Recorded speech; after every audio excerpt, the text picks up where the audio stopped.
Szanowni Państwo, witam serdecznie. Myślę, że już najwyższa pora, żebyśmy zaczęli nasze dzisiejsze obrady. Przede wszystkim bardzo serdecznie chciałam Państwu podziękować za przyjęcie zaproszenia i za obecność w dniu dzisiejszym na naszym spotkaniu. W sposób szczególny oczywiście chciałabym podziękować naszym prelegentom, którzy zechcieli do nas przyjechać i wzbogacić tutaj nasze dzisiejsze obrady swoimi wystąpieniami. Drodzy Państwo, serdecznie witam, co prawda tylko zdalnie, pana ministra edukacji i nauki, pana profesora Przemysława Czarnka. Witam serdecznie księdza prezesa Fundacji Instytutu Prawa Ustrojowego, któremu za chwilę przekażę głos i osobiście Państwa tutaj serdecznie powitam. Pozwolę sobie, drodzy Państwo, przeczytać naszych szanownych prelegentów, którzy dzisiaj będą prezentowali, dzisiaj i jutro prezentowali swoje wystąpienia. Serdecznie witam pana dziekana Michała Domagałę, który zgodził się przewodniczyć następnej sesji naszych obrad. Witam panią dr Magdalenę Maksymiuk, która reprezentuje Uniwersytet Kardynała Stefana Wyszyńskiego. Witam serdecznie pana profesora Piotra Mostowika, który reprezentuje Uniwersytet Jagielloński. Co prawda dzisiaj pan profesor z nami zdalnie, ale jest nam bardzo miło, że zechciał pan profesor i znalazł pan profesor chwilę, żeby do nas dzisiaj dołączyć przy bardzo wielu obowiązkach, które na dzisiaj pan profesor już wcześniej zaplanował. Witam serdecznie pana doktora Tomasa Majercaka, również dzisiaj niestety z nami zdalnie, ale tutaj pojawiły się dzisiaj nadzwyczajne okoliczności, które uniemożliwiły panu doktorowi dotarcie do nas. Witam serdecznie panią profesor Ewę Tureszwilską, która zechce zabrać głos w drugiej sesji naszego spotkania. Witam serdecznie, drodzy Państwo, pana profesora Bogumiła Szmulika, który również reprezentuje Uniwersytet Kardynała Stefana Wyszyńskiego. Witam pana profesora Wojciecha Lisa, który reprezentuje naszą alma mater, panią doktor Agnieszkę Kawałko, również z naszego instytutu, pana doktora Artura Trubalskiego, który reprezentuje Uniwersytet Rzeszowski, pana doktora Piotra Kasprzyka, który reprezentuje Akademię Zamojską. Bardzo serdecznie witamy. Witam również księdza profesora Piotra Steczkowskiego, również reprezentującego Uniwersytet Rzeszowski. I drodzy Państwo, w sposób szczególny witam naszych odważnych studentów, którzy w dniu jutrzejszym będą prezentowali swoje wystąpienia podczas tak zwanej sesji studenckiej. Przepraszam Państwa, przez chwilę pozwolę sobie zmienić język i skierować kilka słów do naszych prelegentów zagranicznych.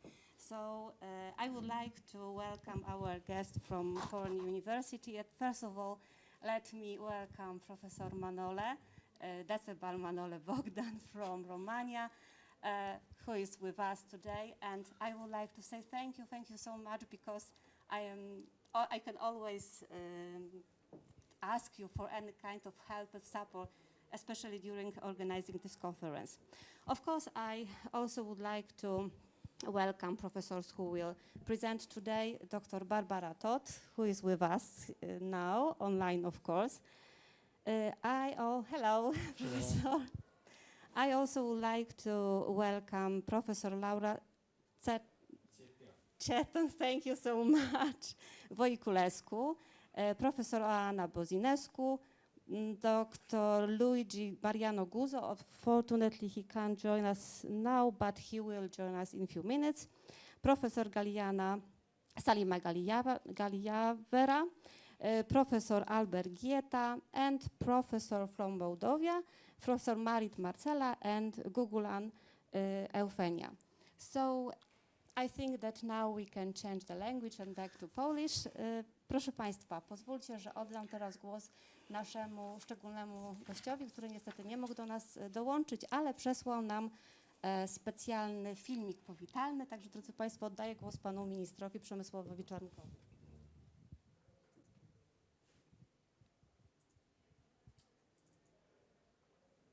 Szanowni Państwo, dziękuję za zaproszenie na konferencję Wpływ definicji małżeństwa na rozwiązania prawne Polski, wybranych państw członkowskich.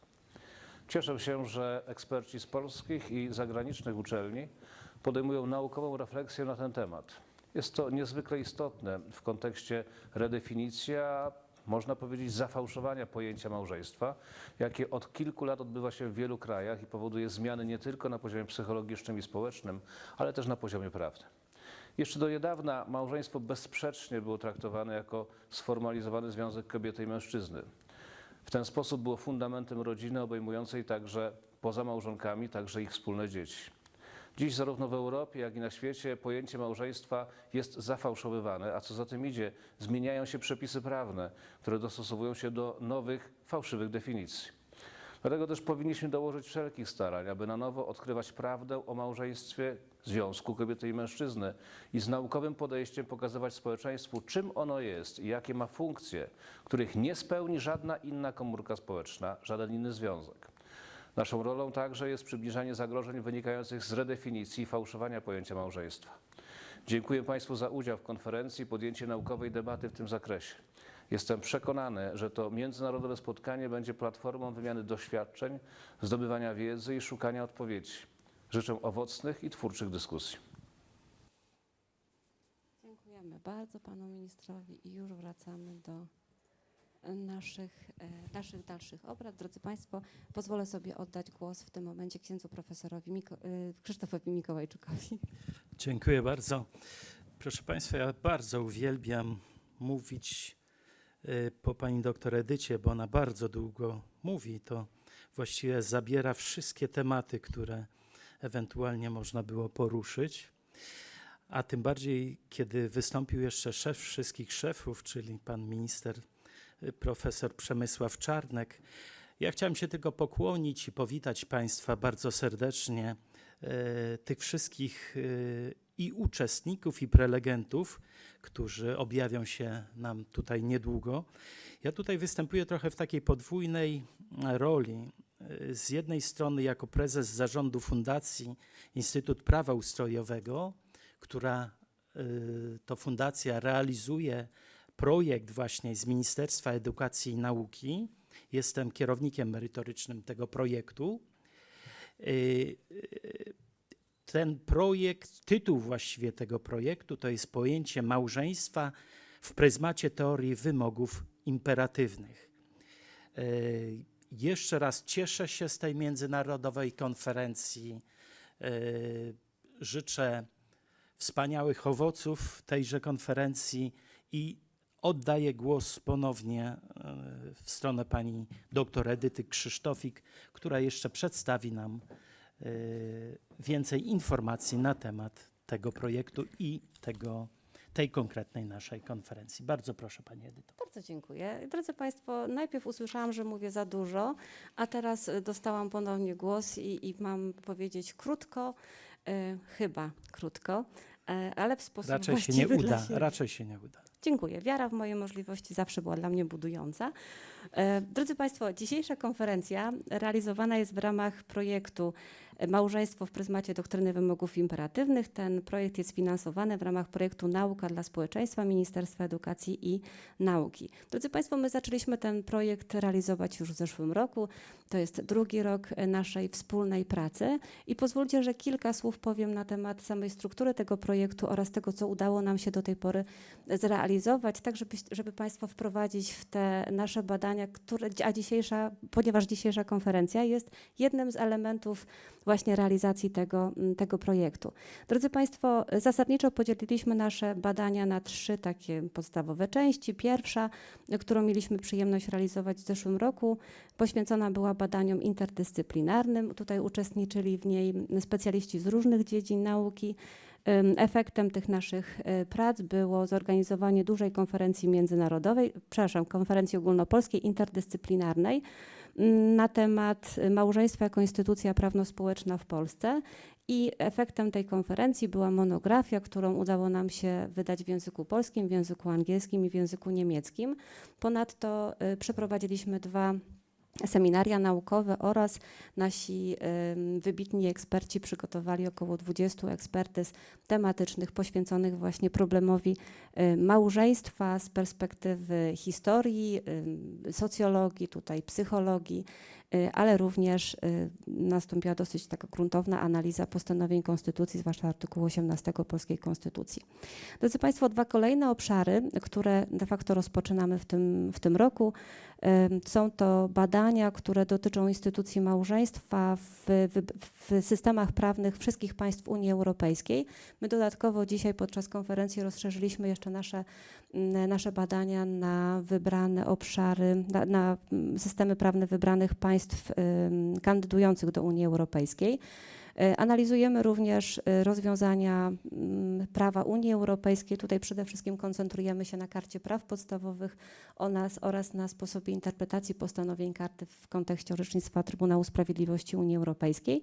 I ostatnim, ale oczywiście równie ważnym obszarem to jest analiza rozwiązań przyjętych na poziomie Rady Europy. Tutaj oczywiście zajmujemy się głównie postanowieniami Europejskiej Konwencji o ochronie praw człowieka i podstawowych wolności i konsekwentnie tutaj analizujemy orzecznictwo Europejskiego Trybunału Praw Człowieka, tym bardziej, że Trybunał ostatnio dokonał dosyć takiej, bym powiedziała, rewolucyjnej zmiany w swoim orzecznictwie w kontekście definicji małżeństwa, więc tym bardziej czujemy się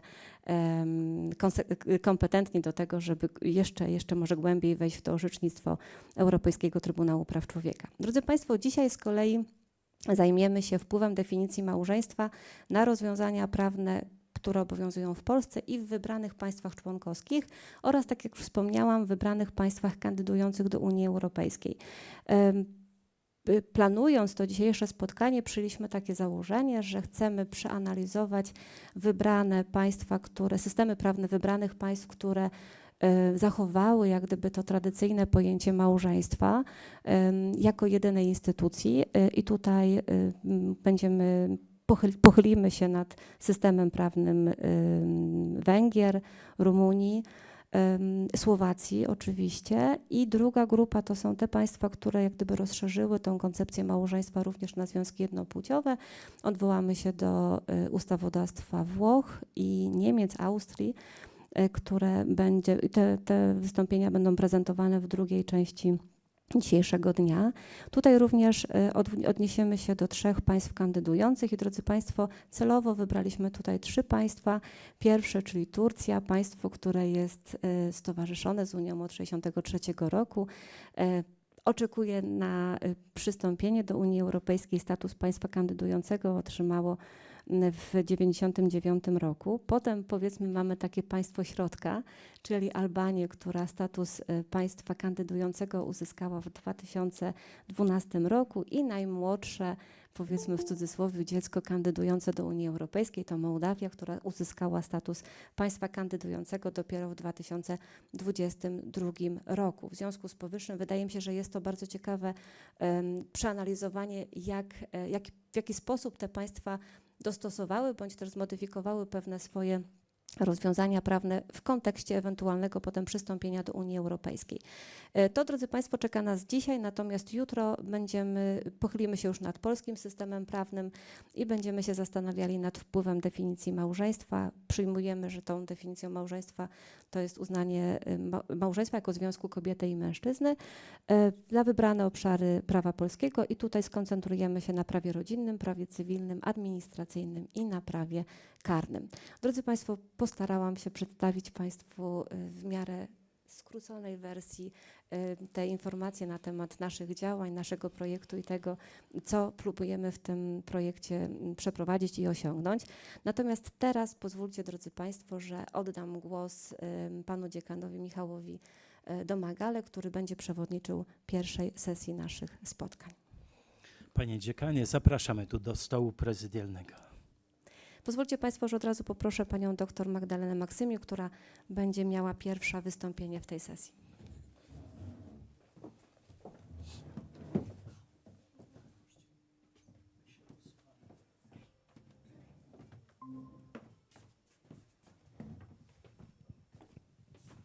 Welcome, professor. I'm sorry that you have to wait. Szanowni Państwo, bardzo dziękuję organizatorom za powierzenie mi roli moderatora w pierwszym panelu. Dziwię się, że podjęli to ryzyko, ale może podołam. Pierwsza sesja dotyczy analizy, czy też tematyki rozwiązań prawnych państw uznających małżeństwo jako związek kobiety i mężczyzny w państwach Unii Europejskiej na przykładzie wybranych państw tej organizacji. Na przykładzie wybranych państw Unii Europejskiej, jak wspominał już pan minister na początku, ta definicja małżeństwa jako związku kobiety i mężczyzny bywa reinterpretowana, inaczej rozumiana, czy też podważana. Wydaje się, że podjęcie tej tematyki jest niezwykle istotne. Jako pierwsza zabierze głos, tak jak już wspomniała pani doktor Magdalena Maksymiuk, i wygłosi referat na temat małżeństwa w państwach Unii Europejskiej, przegląd rozwiązań konstytucyjnych. Pani doktor reprezentuje Uniwersytet Stefana Kardynała Wyszyńskiego. Bardzo proszę, pani doktor. Dziękuję bardzo, panie dziekanie. My tak jeszcze tytułem wstępu w imieniu może trochę organizatorów tej konferencji chcielibyśmy powiedzieć, że panie dziekanie, my lubimy ryzyko i obdarzyliśmy już dużo razy wcześniej, myślę, pana dziekana dużą dozą zaufania i nigdy się nie zawiedliśmy. Także myślę, że spróbujemy tutaj jeszcze pana dziekana nieraz zaangażować w nasze aktywności. Księże profesorze, nauka SW nie jest mi źle, ale dziękuję za uwagę. Więc tak, już tytułem takiego wstępu do mojego wystąpienia chciałabym wskazać na pewną kwestię i zaczątek. To znaczy, jeżeli chodzi o podstawowe prawo do małżeństwa, ja tutaj się skupiłam, opisując, przytaczając rozwiązania państw Unii Europejskiej, na tych rozwiązaniach konstytucyjnych. To znaczy, nie zagłębiłam się w rozwiązania na poziomie ustawowym, bo tych rozwiązań byłoby o wiele więcej. I podzieliłam sobie tą moją wypowiedź na takich kilka części, żeby zwrócić państwu uwagę, na co kładły nacisk konstytucje państw członkowskich Unii Europejskiej, gdy zdecydowały się zawrzeć właśnie te uregulowania dotyczące małżeństwa. I tak, żebyśmy sobie wyszli od tego, chciałabym jeszcze przez chwilę wskazać na pewne uregulowania międzynarodowe i po części także unijne, które zawierają właśnie informacje, zawierają przepisy dotyczące małżeństwa.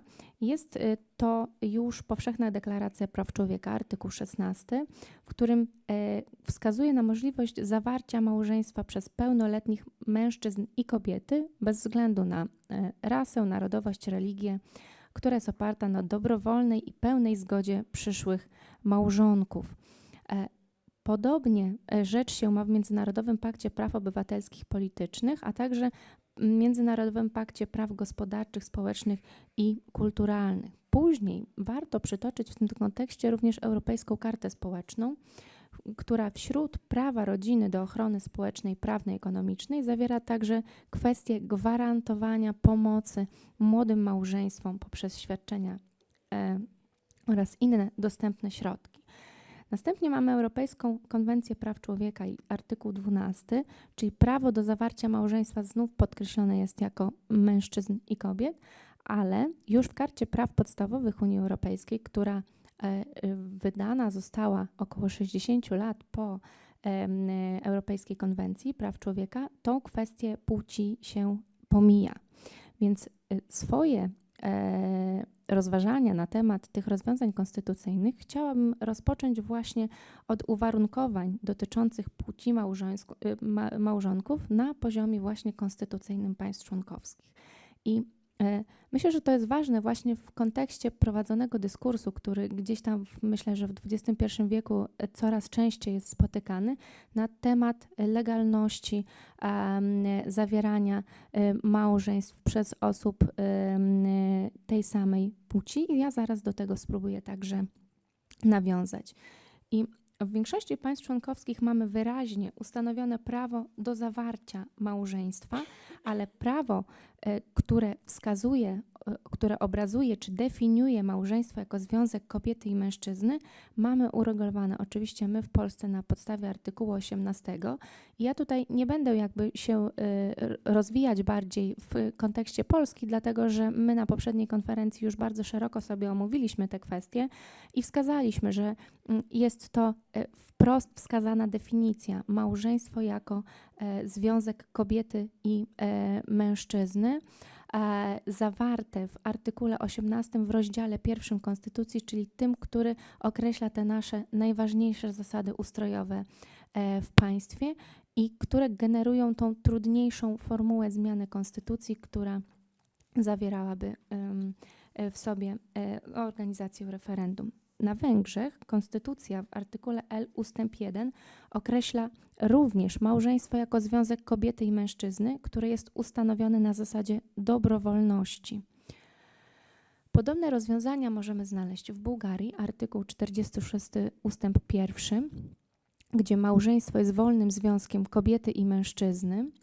W Hiszpanii natomiast jest to artykuł 32 i tam odnoszący się do małżeństwa artykuł brzmi: mężczyzna i kobieta mają prawo zawrzeć związek małżeński przy poszanowaniu pełnej równości wobec prawa. I tutaj, co warte podkreślenia, w Hiszpanii konstytucja nie została zmieniona, czyli pozostało to uregulowanie z mężczyzną i kobietą, pomimo tego, że w ustawie z 2005 roku możemy odnotować legalizację zawierania małżeństw przez pary jednej płci. Na Chorwacji do zmian konstytucyjnych doszło w 2014 roku i artykuł 61 Konstytucji Republiki Chorwacji, która została ustanowiona w 1990 roku, brzmiał: rodzina znajduje się pod szczególną ochroną małżeństwa. Małżeństwo i stosunki prawne w małżeństwie, konkubinacie oraz w rodzinie określa ustawa.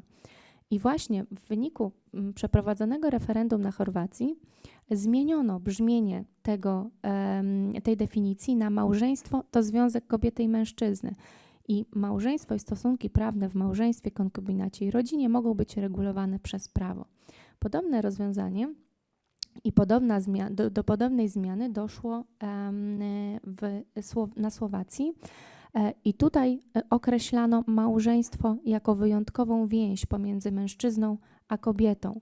I tutaj do tej zmiany doszło już nie na podstawie referendum, jak na Chorwacji, ale poprzez przedstawienie projektu ustawy przez ruch chrześcijańsko-demokratyczny, który właśnie na poziomie konstytucyjnym zakazywałby zawierania tych małżeństw przez osoby tej samej płci. I ta ustawa została podpisana w czerwcu 2014 roku przez prezydenta. Niektóre państwa członkowskie w swoim prawodawstwie dopuszczają możliwość zawierania małżeństw przez pary homoseksualne i w kolejności alfabetycznej należą do nich państwa europejskie: Austria, Belgia, Dania, Finlandia, Francja, Niemcy, Irlandia, Luksemburg, Malta, Holandia, Portugalia, Hiszpania, Słowenia i Szwecja. Ale na poziomie konstytucyjnym jedynie taka regulacja została wprost wpisana jedynie w Konstytucji Irlandii na mocy artykułu 41 ustęp 4. Małżeństwo może być zawarte zgodnie z prawem przez dwie osoby bez różnicy płci. I to uregulowanie też, można powiedzieć, jest dosyć świeże, bo zostało zmienione też w ramach poprzedzającego go referendum w 2015 roku. I pozostałe państwa, które tutaj wymieniłam, dopuszczają możliwość zawierania małżeństw jednopłciowych, ale właśnie już na poziomie, te regulacje zostały ustanowione na poziomie ustawowym. I kolejną kwestią, którą akcentują konstytucje państw Unii Europejskiej, jest konstytucyjna ochrona małżeństwa. Niektóre państwa umieściły kwestię właśnie gwarancji ochrony małżeństwa ze strony państwa. I dzieje się tak oczywiście na Węgrzech, gdzie wskazano właśnie i podkreślono tą instytucjonalną ochronę prawa do małżeństwa. W Niemczech na mocy artykułu 6 ustęp 1 małżeństwo i rodzina korzystają ze szczególnej ochrony państwa, czyli podkreślona jest właśnie ta szczególność, czyli podkreślenie, by żeby inne formacje rodzinne pozamałżeńskie nie były faworyzowane w stosunku do małżeństwa. Konstytucja Grecji, następna, artykuł 21 ustęp 1, potwierdziła ochronę małżeństwa, rodziny i dziecka. Tak samo dzieje się w konstytucji irlandzkiej oraz łotewskiej.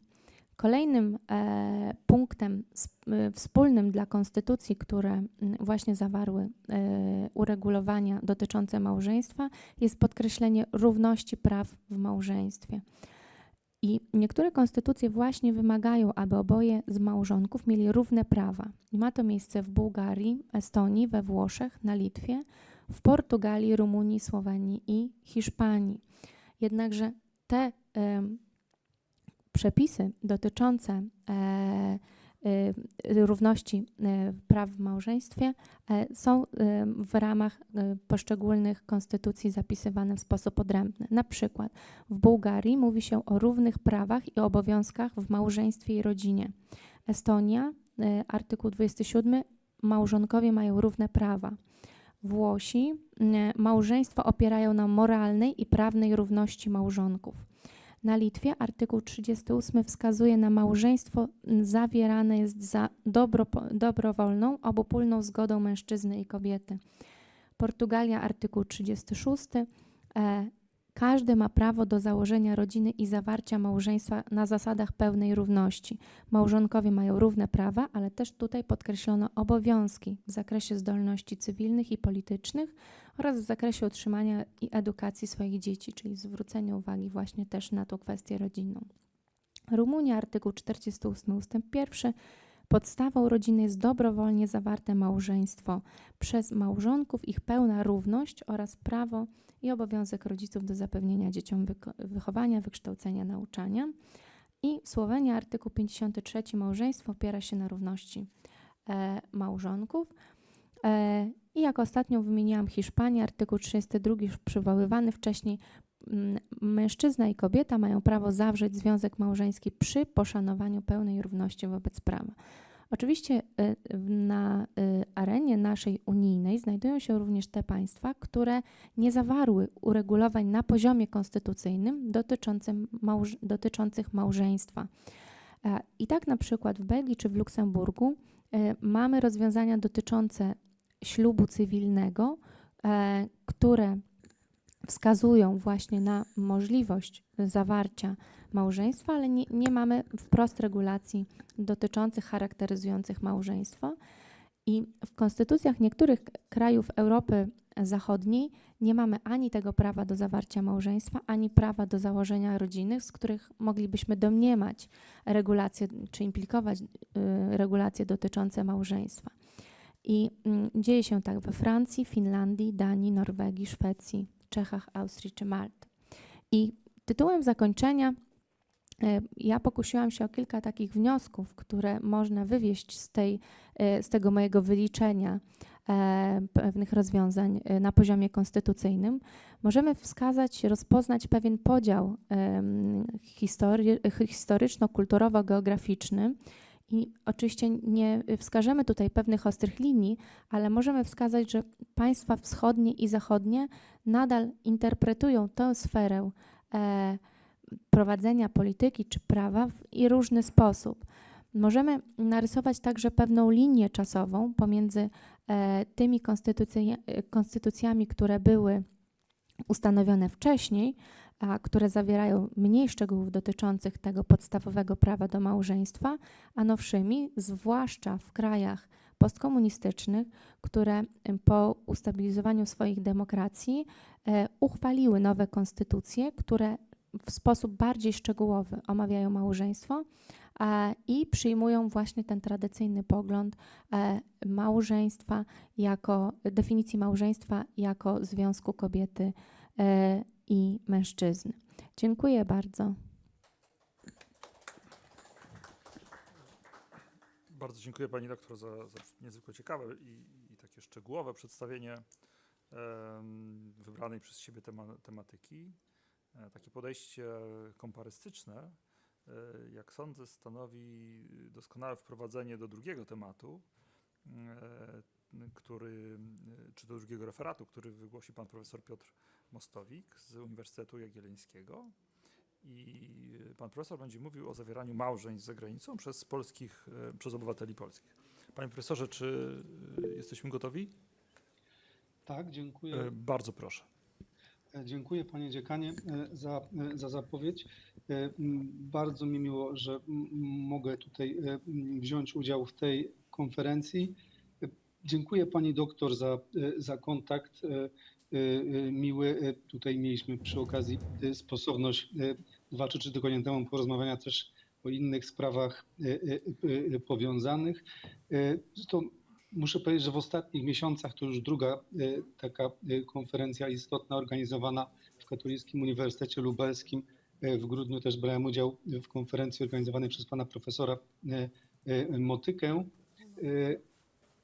Moje uwagi dotyczą małżeństwa, pewnych zagadnień szczegółowych w obrocie prawnym za granicą, ale te kazusy, które chcę tutaj omówić, też będą takim pewnym pretekstem do pewnych uwag ogólniejszych, które jak najbardziej do tej sesji pasują, no a zarazem będą zapowiedzią dalszych rozważań szczegółowych, które, jak chciałem, w programie konferencji wygłosi pan dr Piotr Kasprzyk, notabene przez lata związany z Katolickim Uniwersytetem Lubelskim. Myślę, że to wielka, poza protokołem, wielka strata. Wybitny przedstawiciel doktryny z zakresu prawa osobowego i małżeńskiego rodzinnego. Mój temat obejmuje zagadnienia, jak powiedziałem, obrotu prawnego z zagranicą, czyli prawa prywatnego międzynarodowego postępowania cywilnego na tle rozwiązań konstytucyjnych. I chciałbym tutaj wykorzystać za chwilę prezentację, jeszcze się dopytam, jak to zrobić. Natomiast już pozwoliłem sobie skorzystać z tej nowoczesnej metody, z tego tutaj tej rozmowy elektronicznej, z tego czata, do podesłania po pierwsze linków do bardzo dokładnych, tutaj trudno wszystko przedstawić przez 20 minut, rozważań na te tematy, o których mówię, tego zaświadczenia prawa akta stanu cywilnego i kontekstu prawa prywatnego międzynarodowego, który tu jest akurat istotny. I tak jeszcze słuchając poprzednich już tutaj uwag wstępnych, pozwoliłem sobie też od razu przenieść, bo będę miał jedną uwagę, a lepiej ją wygłosić przy okazji tekstu, przenieść artykuł 51 Karty Praw Podstawowych. Ona tutaj była wspomniana parę razy. Tam jest inna definicja małżeństwa niż powszechnie w prawie międzynarodowym. Tam nastąpiło to poszerzenie tego na inne związki niż związek jednej kobiety i jednego mężczyzny. Tylko chciałem zauważyć, a może od tego zacznę, skoro już tutaj ten przepis pozwoliłem sobie przenieść. Ten przepis artykuł 51 Karty Praw Podstawowych mówi, że karta nie rozszerza zakresu zastosowania prawa unijnego poza granice kompetencji powierzonych Unii, ani nie ustanawia nowych kompetencji bądź zadań określonych w traktatach. No i jeszcze po drugie, a właściwie po pierwsze, to jest kolejny ustęp tego artykułu 51. Tam jest mowa o tym, że ona służy do interpretowania, jest swego rodzaju filtrem służącym do interpretowania prawa unijnego, ale w tym zakresie, w którym to prawo unijne funkcjonuje.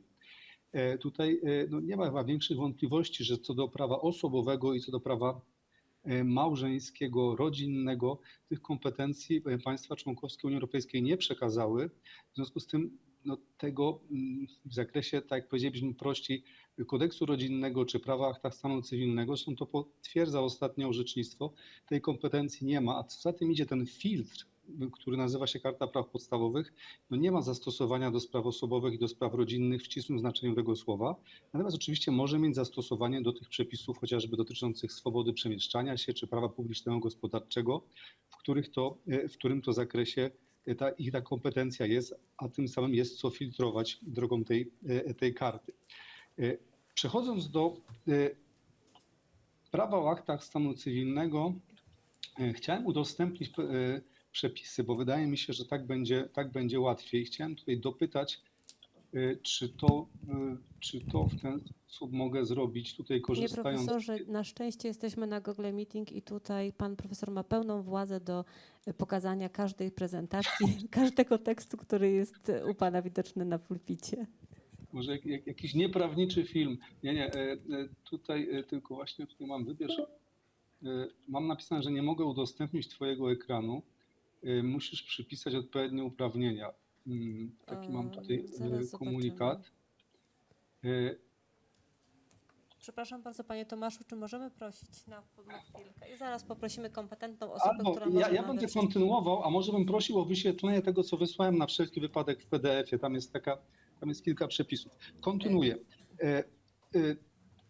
Ta problematyka w obrocie prawnym za granicą Czy my możemy włączyć tutaj prezentację? Pan może włączyć. to jest po pierwsze problematyka jurysdykcji, czyli kompetencji, czyli właściwości międzynarodowej. Mówiąc krótko, to jest pytanie zakreślenia, na ile państwa mogą zajmować się sprawami międzynarodowymi. Państwa, czyli ich sądy, instytucje, urzędy. To jest pytanie o jurysdykcję, o właściwość międzynarodową. Druga sprawa to jest na podstawie którego prawa się tym zajmują. I teraz to może wywołać pewne zdziwienie, bo typowo w prawie publicznym, w prawie karnym czy prawie administracyjnym jest tak, że jak już się urząd bądź sąd zajmuje sprawą, no to zajmuje się na podstawie własnego prawa. Natomiast w sprawach cywilnych, w tym osobowych i rodzinnych, tak nie musi być, bo tutaj wchodzą w grę normy kolizyjne prawa prywatnego międzynarodowego i te normy dopiero wyznaczają, które prawo znajdzie zastosowanie, które prawo jest właściwe. Tutaj używamy tego sformułowania, że to prawo jest właściwe. I to nie musi być prawo sądu. To może być prawo innego państwa, czyli z perspektywy Polski może okazać się, że normy kolizyjne obowiązujące w Polsce prowadzą do tego, że zastosowanie znajduje prawo obce, prawo innego państwa. I trzecia kwestia, którą tutaj trzeba zasygnalizować, no to jest osobne zagadnienie międzynarodowego postępowania cywilnego. To jest pytanie, co z tego, tak powiem, nieco pretensjonalnie, ale pytanie o skuteczność zagranicznych orzeczeń, ewentualnie decyzji, ewentualnie rejestracji stanu cywilnego. To jest trzeci obszar i wszystkie te trzy obszary należy wziąć pod uwagę, jak badamy te sytuacje w obrocie międzynarodowym za granicą. W sytuacji, o której mówiła tutaj pani doktor, diametralnych różnic co do podstawowych koncepcji prawa osobowego i rodzinnego. No, te biegunowe różnice związane są chociażby z diametralnie różnym postrzeganiem małżeństwa. No tutaj przez lata, oczywiście można powiedzieć, że przez lata też bywały pewne odmienności. Małżeństwo było w niektórych systemach rozumiane jako związek kilkuosobowy, najczęściej jeden mąż i kilka żon. No, można też wskazać taką konstrukcję małżeństwa pośmiertnego. Natomiast no, te zmiany w ostatnich latach, które zostały wprowadzone w niektórych ustawodawstwach, no, to jest takie odejście chociażby od łączenia, od tego założenia o damsko-męskim związku oraz o potencjalnej prokreacji, czyli tutaj założeniu rodziny i przyjściu na świat dzieci. I teraz przechodząc do sytuacji zawierania małżeństwa przez obywatela polskiego za granicą, no to właśnie te aspekty trzeba mieć pod uwagę. Zarówno z perspektywy polskiej, no bo z tej perspektywy to rozważamy, z perspektywy skutków, ewentualnie naruszenia polskich podstawowych, w tym konstytucyjnych zasad porządku prawnego, jak i z perspektywy tego drugiego państwa. I w każdym z nich trzeba wziąć pod uwagę i normy jurysdykcyjne, i normy kolizyjne oraz zasady wzajemnego uznawania zagranicznych orzeczeń bądź też decyzji. I chciałem zapytać, czy można by teraz wyświetlić te przepisy, o których mówię, które są w tej prezentacji? Mogę spróbować? Profesorze, czy chodzi o ten tutaj w czacie, które pan profesor nam przesłał dokumenty? Nie. Ja wysłałem mailem taką 2 strony przepisów do pokazania. Ale bo na swoim właśnie sprawdzałam przed sekundą pocztę i niestety nie mam tam żadnego maila, chyba że na Google pan profesor mi przesłał. Czy ja mogę to teraz wyświetlić, czy nie Tak, próbować? powinien pan profesor mieć tutaj możliwość poprzez taką strzałkę do góry, ponieważ ja powiem, że wszystkie tutaj swoje uprawnienia przekazałam również panu profesorowi. Tak, ja tu wybieram cały ekran. Wybierz okno lub ekran. Tutaj na samym dole jest 1, 2, 3, 4 takie kółeczko ze strzałką do góry. Tak, ja tutaj staram się jak mogę. My chyba zaczynamy widzieć już, dokładnie widzimy wszystko. Bardzo dziękuję za pomoc.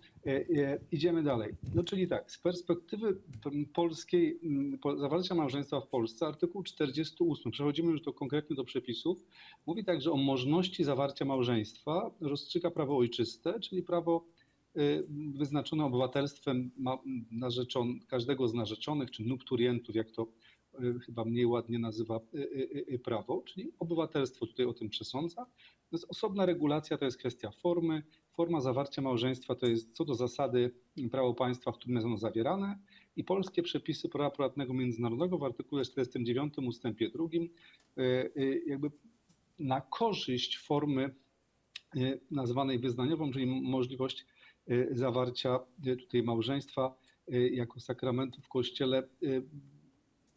Przepis ten mówi, że jeżeli zawierane jest małżeństwo poza granicami Rzeczpospolitej Polskiej, to wystarcza zachowanie formy wymaganej przez prawo ojczyste, na przykład mieszkańców Polski, jeżeli wyjadą za granicę zawierać małżeństwo, albo wspólne prawo miejsca zamieszkania lub zwykłego pobytu małżonków z chwili zawarcia małżeństwa. No i teraz trzeba sobie wyobrazić obywateli polskich, którzy chcą zawrzeć małżeństwo za granicą. Tutaj na boku trzeba zostawić tutaj prawa i obowiązki konsularne. Natomiast jak to w praktyce wygląda? Jakie zarzuty były stawiane polskiemu systemowi prawnemu właśnie w związku z chęcią zawierania małżeństwa czy z osobą tej samej płci za granicą? Bo tak około 10 lat temu takie dość poważne zarzuty zostały postawione kierownikom Urzędu Stanu Cywilnego, mimo że oni tutaj w dokładny sposób stosowali prawo polskie i trudno było jakiekolwiek zarzuty im stawiać. Jeżeli już, no to można było prawo polskiemu, a jeżeli je stawiano, to wydaje mi się, że w sposób nieuzasadniony, ale o tym za chwilę. No i trzeba sobie wyobrazić, że trzeba sobie wyobrazić zagraniczny, na przykład Urząd Stanu Cywilnego i jakiej on jest sytuacji, no tam też obowiązują normy kolizyjne. I jeżeli tamte normy kolizyjne zagraniczne, oczywiście urzędnik zagraniczny stosuje zagraniczne prawo prywatne międzynarodowe na przykład. Jeżeli tamte normy kolizyjne są podobne, a bywają podobne i mówią, że decyduje obywatelstwo, no to z perspektywy zagranicznego urzędu, tutaj tak jak ten przepis mówi, jeżeli jest taki sam, a często jest, o możliwości zawarcia małżeństwa tam za granicą, w danym państwie, rozstrzyga prawo ojczyste, czyli prawo polskie. Czyli tutaj w tym zakresie rozstrzyga prawo polskie, w tym i pozytywnie, i negatywnie, jeżeli chodzi o ewentualność zawierania małżeństwa z osobą tej samej płci, czy z trzecią osobą w danym małżeństwie. Do tego jeszcze wrócę, natomiast tutaj oczywiście pada takie pytanie, a skąd zagraniczny urzędnik stanu cywilnego, albo odwrotnie, skąd polski urzędnik stanu cywilnego ma znać, ma wiedzieć, jaka jest treść prawa obcego, które ma przesądzić o możliwości zawarcia małżeństwa przez danego cudzoziemcę. I tutaj dość często występuje takie rozwiązanie, które polega na tym, że ta osoba po prostu przywozi ze swojego państwa ojczystego zaświadczenie, w którym jest mowa, czy ma tę możliwość według prawa ojczystego, czy nie ma tej możliwości zawarcia małżeństwa. I tutaj proszę zwrócić uwagę na ten artykuł 83 Prawa o aktach stanu cywilnego. No i tutaj ta procedura jest opisana, że jeżeli małżeństwo ma być zawarte poza granicami Rzeczpospolitej Polskiej przez obywatela polskiego, no a jego możliwość jest oceniana na podstawie prawa polskiego, to wynika z prawa kolizyjnego, no to może otrzymać właśnie zaświadczenie stwierdzające, że zgodnie z prawem polskim może on tam zawrzeć małżeństwo. Szczegóły w ustępie 1 tego zaświadczenia. Tam między innymi jest wymieniona płeć, bo tę możliwość rozumiemy szeroko na tle tych przepisów i rozporządzenia wykonawczego. Tam jest również wymieniona płeć drugiego z małżonków. W związku z tym nie ma możliwości w polskim stanie normatywnym wydania zaświadczenia o możliwości zawarcia małżeństwa z osobą tej samej płci, no bo takie małżeństwo homoseksualne nie jest przewidziane w polskim prawie rodzinnym, w polskim prawie osobowym. No stąd urzędnicy takiego zaświadczenia, postępując tutaj zgodnie z zasadą legalizmu, czyli na podstawie i w granicach obowiązującego ich prawa takiego zaświadczenia wydać nie mogli. No i w tym momencie te potężne zarzuty były kierowane. Tutaj dość aktywne w stawianiu tych zarzutów było biuro poprzedniego Rzecznika Praw Obywatelskich. To nawet spotykało się dobrych parę lat temu z takimi petycjami w ramach instytucjach unijnych, mimo że, jak powiedziałem na wstępie, tutaj w zakresie instytucji i kompetencji i prawa unijnego problematyki prawa osobowego, prawa małżeńskiego, materialnego nie ma. I teraz te zarzuty powracają w ostatnim czasie. Te zagadnienia jakby stają się znowu aktualne. Podobnie jak odwrotne żądania i odwrotne zarzuty, o których będzie mówił, przypuszczam, pan doktor Piotr Kasprzyk jutro, to znaczy o zarejestrowania związku osób tej samej płci w Polsce, w polskim rejestrze stanu cywilnego. To jest drugie jakby oblicze, może nie tego samego, ale podobnych kwestii jurydycznych. I teraz no, tutaj oczywiście należy bardzo bronić tego, znaczy właściwie powiedzieć, że zgodnie z obowiązującym prawem postępowali urzędnicy stanu cywilnego. Ja bym nawet dodał, że te zarzuty są stawiane przy takim, powiedziałbym, jurydycznym zignorowaniu artykułu 18 Konstytucji, artykułu 1 Kodeksu Rodzinnego. To jest w sumie oczywiste. Natomiast chciałem zwrócić uwagę, że to też wszystko się działo przy takim przemilczeniu całości rozwiązań polskiego prawa, całości rozwiązań prawa o aktach stanu cywilnego. No i po drugie to zostało jakby i perspektywy stosowania za granicą obcego prawa w procedurze zawarcia małżeństwa. No bo tutaj znowu musimy wrócić do tej perspektywy zagranicznej. No i oczywiście zagraniczny urząd, zagraniczny urzędnik czy sąd działa na podstawie obcego prawa. No i teraz, jeżeli dana osoba tego zaświadczenia nie może przywieźć, no to ostatecznie decyzja o odmowie podlega prawu obcemu, o tym powiem za chwilę. Ale po pierwsze, warto zwrócić uwagę, i tutaj nie chcę w tym momencie osądzać tego rozwiązania, czy ono nie osłabia artykułu 18 Konstytucji, bo może osłabiać. Natomiast w obecnym stanie normatywnym, i to kompletnie pominięto przy tych zarzutach, tak właściwie zignorowano, bo w obecnym stanie normatywnym artykuł 49 Prawa o aktach stanu cywilnego przewiduje wydanie innego rodzaju zaświadczenia. To już nie jest zaświadczenie o tym, że dana osoba może o możności zgodnie z polskim kodeksem rodzinnym, ale to jest ogólne zaświadczenie o stanie cywilnym, z którego wynika między innymi, czy dana osoba pozostaje w związku małżeńskim, czy nie pozostaje w związku małżeńskim. I to drugie zaświadczenie, które no, może się przydać, pewno się przyda przy zawieraniu małżeństwa za granicą, fakt jego nieobowiązywania, ale fakt możliwości wydania jego zgodnie z innym przepisem prawa o aktach stanu cywilnego, jakby w tych postępowaniach, w tych zarzutach przy okazji ich stawianiu jest ignorowany. I ostatnia uwaga to jest, no tutaj trzeba oczywiście patrzeć realnie na zagadnienie i na zakres, w którym możemy doprowadzić do faktycznej ochrony rozumienia małżeństwa zgodnie z polską konstytucją.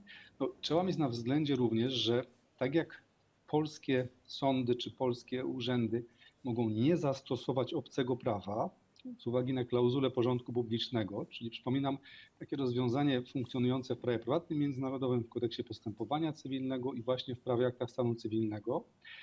No i to rozwiązanie pozwala na wyjątkowych sytuacjach, takich jak ta, o której mówimy, no bo jednak rozumienie małżeństwa jest tutaj podstawowym elementem porządku publicznego, podstawową zasadą polskiego porządku prawnego.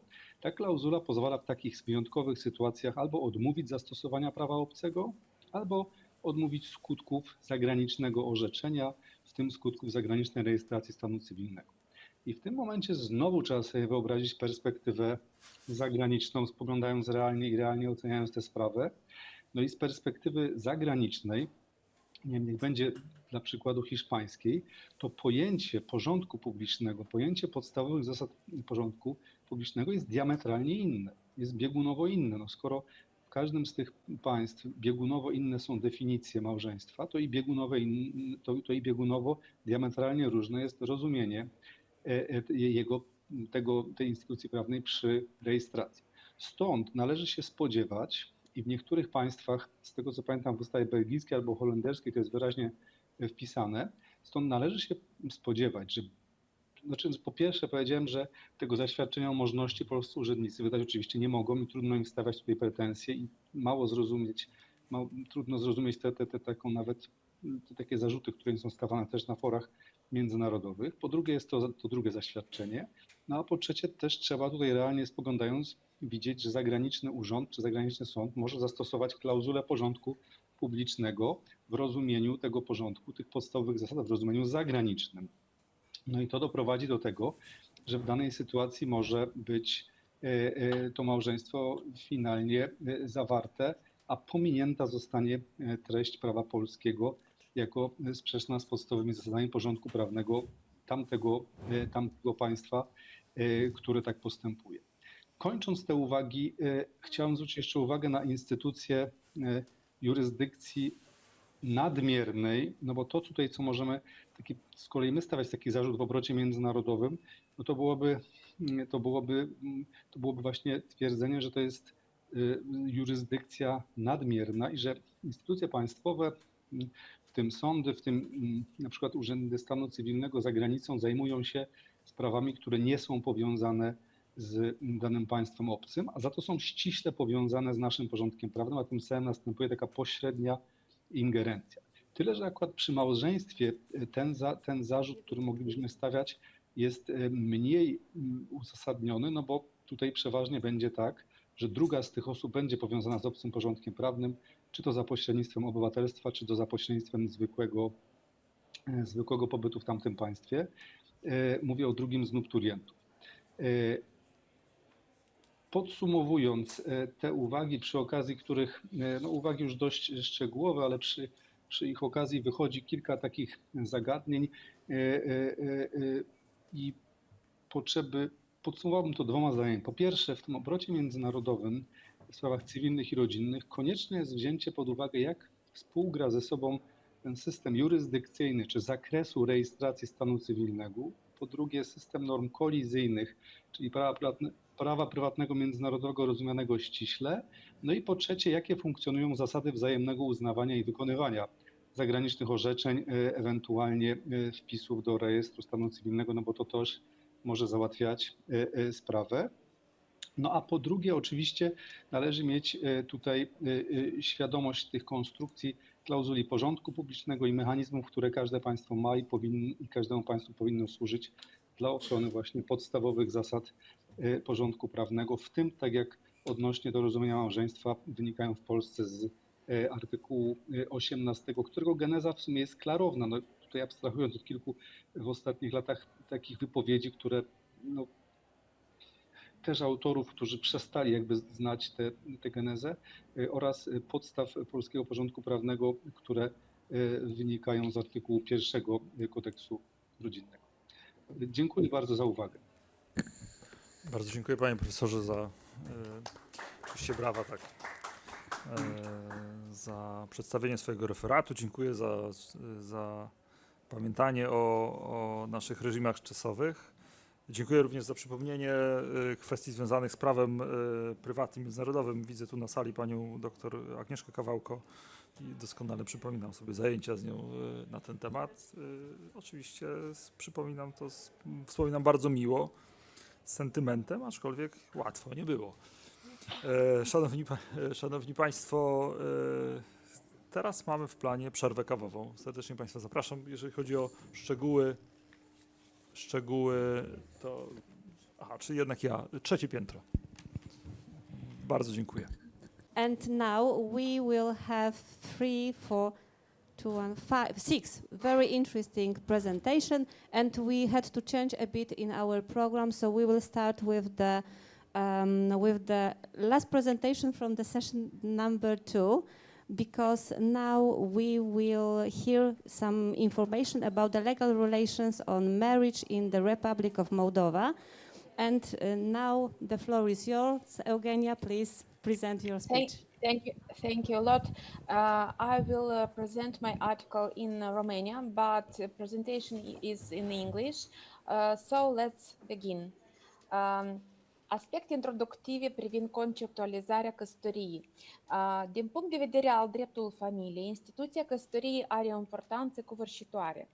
Starea de căsătorie dobândită prin încheierea căsătoriei cu întreg cortegiul de drepturi și obligații, completând gama atributelor de identificare a persoanei fizice, însoțește și adesea întregește implicarea subiectului de drept în raporturile juridice civile. Încă din antichitate, căsătoria a fost considerată una dintre cele mai importante instituții sociale.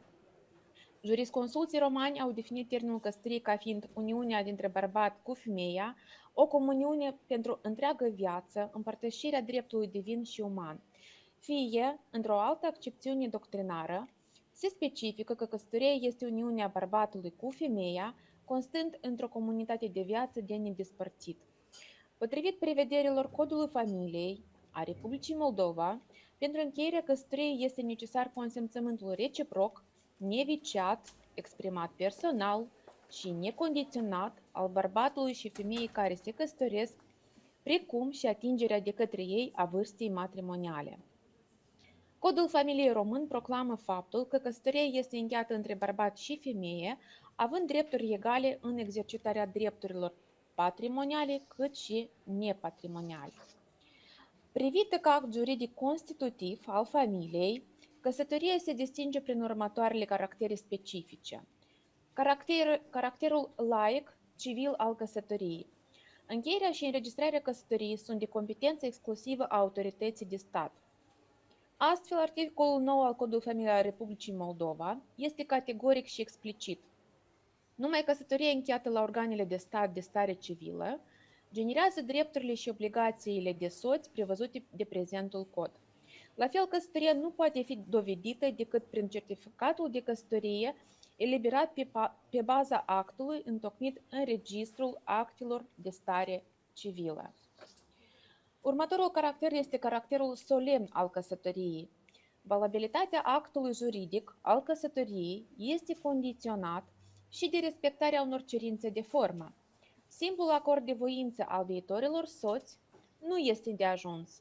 Consimțământul la căsătorie se cere a fi exprimat în fața reprezentantului organelor de stare civilă, personal și în mod public. În acest sens, Codul Familiei stabilește că ofițerul de stare civilă, luând consimțământul viitorilor soți, va întocmi de îndată în registrul actelor de stare civilă actul de căsătorie care se semnează de către soți, de cei doi martori și de către ofițerul de stare civilă. Următorul caracter se referă la caracterul bilateral. Astfel, căsătoria ia naștere prin concursul a două voințe concordante. Condiții de fond în materie de acte juridice în general, consimțământul liber exprimat al viitorilor soți, este de însăși esența căsătoriei. Cauza actului juridic al căsătoriei, adică scopul urmărit de către părți, este întemeierea unei familii distincte de familiile de proveniență ale soților. Căsătorie încheiată de unul sau amândoi soți din alte considerente decât acela al întemeierii unei familii, doar ca mijloc de obținere a unor privilegii decurgând din statutul de persoană căsătorită, poate fi desființată. Următorul caracter se referă nemijlocit la starea de căsătorie. Ia naștere în temeiul actului juridic al căsătoriei, așadar, implicit, al consimțământului liber exprimat al viitorilor soți. Drepturile și îndatoririle pe care le desemnează în mod generic sunt imperativ stabilite de lege și guvernate de principiul deplinei egalități între soți. Următorul caracter, caracterul în principiu perpetu al căsătoriei. Având ca scop întemeierea unei familii, căsătoria se încheie pe viață. Actul juridic al căsătoriei nu poate fi afectat de niciun termen, fie el extinctiv sau suspensiv, nici de condiție rezolutorie ori suspensivă. Totuși, desfacerea căsătoriei și pierderea statutului de soț este îngăduită doar numai în condițiile legii. Următorul caracter se referă la caracterul monogam al căsătoriei. Analiza și definirea familiei ca fenomen social nu pot fi realizate cu succes decât prin tratarea acesteia în corelație directă cu conceptul de căsătorie, aceasta dând naștere unor raporturi de natură personală și patrimonială între soți, care nu pot fi generate de concubinaj. Într-o măsură diferită de la o țară la alta, familia însă prezintă o diversitate de forme de conviețuire. Astfel, literatura de specialitate oferă o multitudine de tipologii referitoare la familii. Așa. Sinteza celor mai reprezentative pentru țara noastră. Familia tradițională este familia alcătuită dintr-o singură pereche de soți și urmașii lor, care locuiesc împreună și au o gospodărie proprie.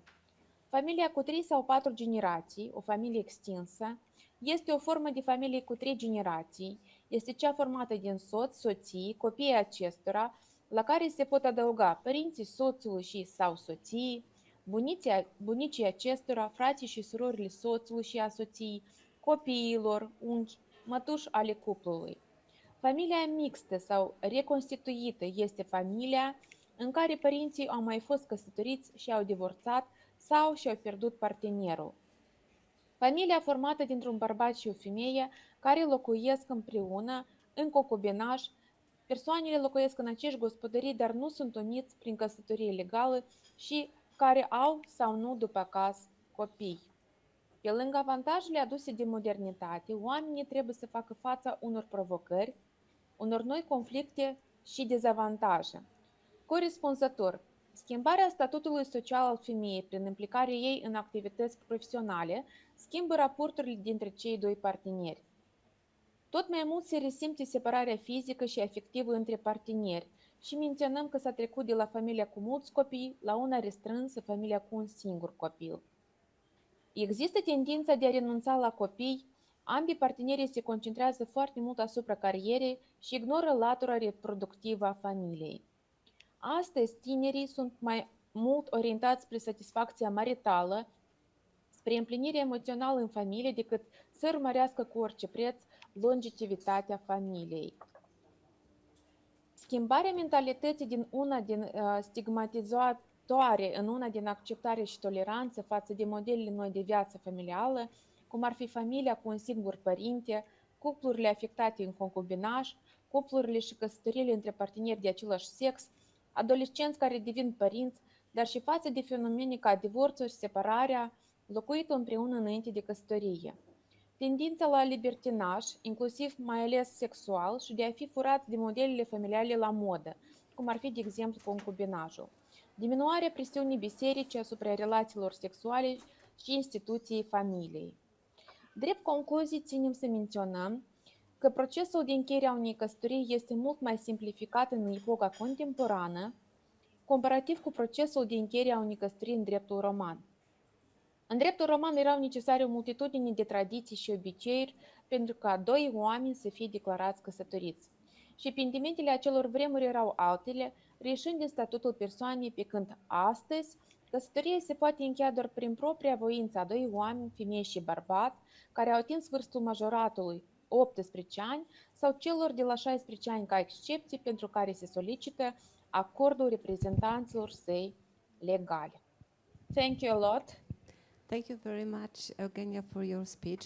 It was really very interesting to hear the solutions which are binding in your national law. I think that we will probably have a lot of questions, but I know that you don't have enough time. So maybe if we have some questions, I will try to send you, and Okay. we will exactly And, answer in this case. So Okay. thank you very much for your presentation. And now let us back to the previous program of the conference. And now I would like to invite Dr. Barbara Todd to present your presentation. Barbara, the floor is yours.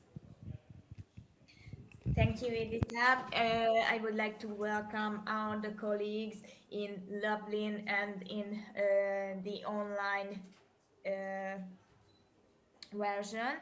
I also made a few slides in which I drawn up the some sections of the Hungarian civil code. Oh, I think you see it. Yes, we see your presentation. It's perfect. Okay, super. Oh, sorry, but my mouse said it. It's typical for mouse, they are hiding. Yes. So, never mind, I have a touchpad. So, let me briefly introduce the Hungarian rules on marriage, just to light up what I would like to speak about. First of all, I have to mention that we have to speak a little bit all the forms of relationships available in Hungary. Then I would like to turn on namely the marriage, the conditions of existence, validity, and after that the dissolution of marriage. And I think I won't have time to speak about the private international law rules, but we will see it. The definition of marriage are in our fundamental law in the Article L, which, as you can read it, union of a man and a woman established by a voluntary decision, and family as the basis of a survival of our nation. And our fundamental law says family ties shall be based on marriage or the parent and child relationship. We have two other forms of relationship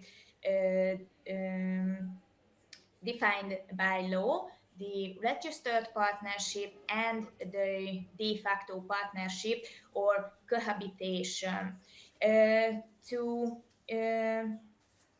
understand our regulation, let me briefly introduce you to constitutional court decisions. I have to mention before this introduction that these two decisions was made at the time the old constitution was in effect.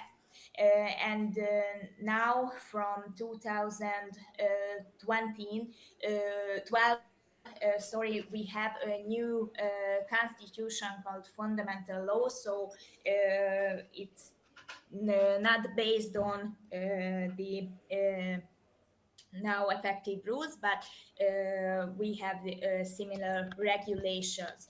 So the first decision was made in 1995, and in this decision, the petitioner requested the declaration of unconstitutionality and annulment the section 10 of the Act on Marriage, Family Law and Guardianship, according to which a man and woman of legal age can get married. And beside it, the section of the former civil code, which defined cohabitation as a woman and man living together in an emotional and economic community in a joint household without marriage. And in the petitioner's opinion, the two challenged the legal provision by not allowing same-sex marriage and recognizing same-sex cohabitations. are discriminative.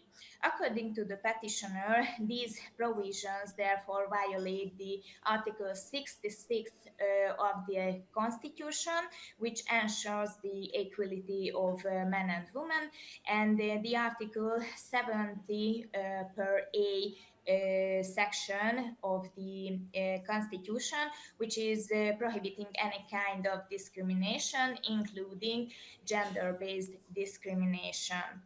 According to the Constitutional Court, the institution of marriage in our culture and law is traditionally the union of man and woman. This cohabitation typically aims to give birth of children and their upbringing in family, and in addition to being a framework of the spouses to live in a mutual care and support. The ability of giving birth to a child is conceptually not an element, of course, the definition of marriage, but the opposite sex of the spouses is. That is why the Constitution protects the institution of marriage and family. And in its decision, the Constitutional Court said when establishing these legal institutions, this means the same-sex marriage or cohabitation, couples do not have the right that everyone may use the same kind of institution, namely the marriage. But the constitutional requirement is the couples shall be treated as equals and having equal dignity.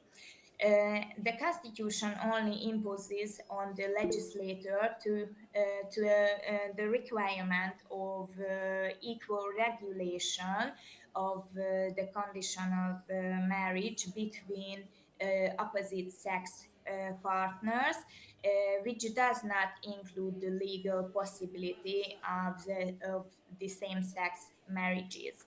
Based on all of this, Constitutional Court came to the conclusion that the challenged provision does not discriminate based on gender or other situations, and therefore does not violate Section 70 per A of our Constitution. And the Constitution expressly protects marriage, not the form of cohabitation, and the question of whether the partners belong to different or the same gender arises in the context of discrimination.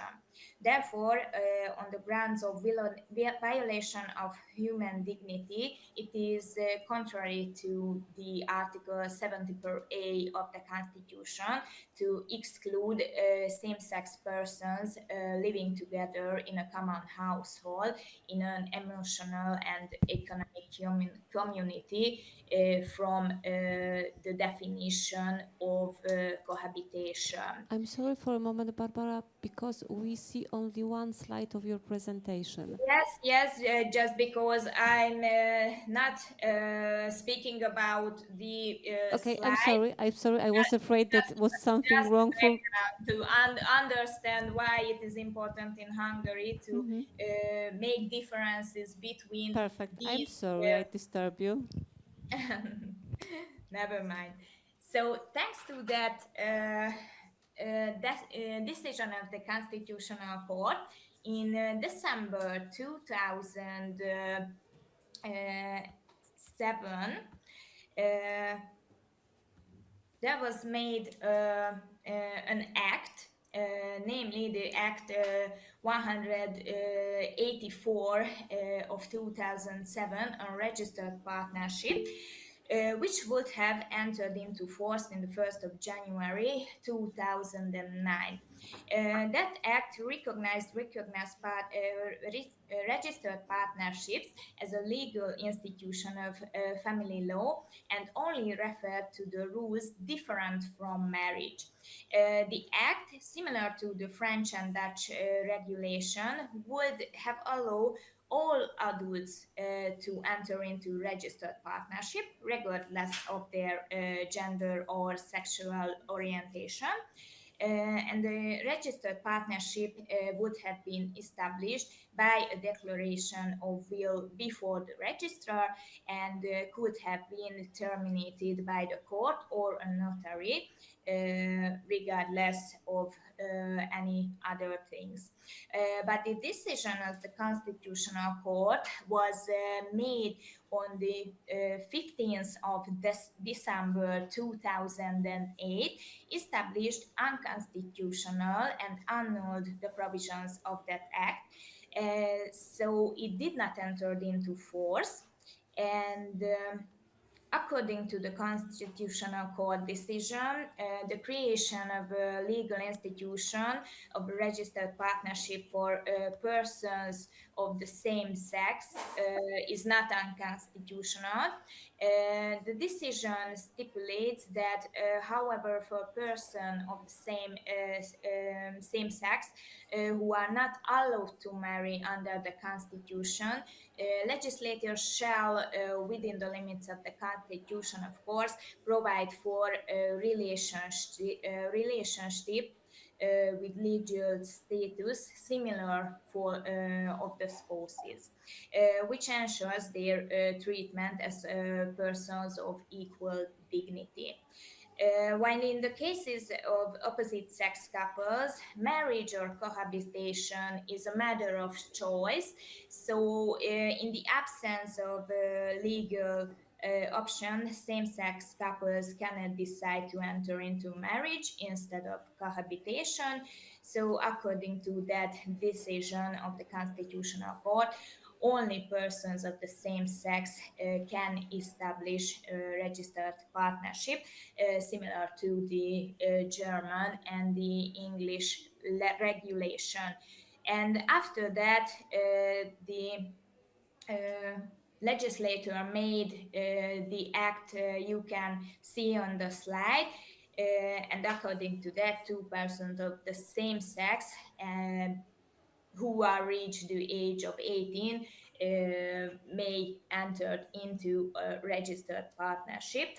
And the effect of registered partnership is very similar to the effects of marriage, except three things: the joint adoption, the naming rules, and it does not presume of paternity. So there are only three differences.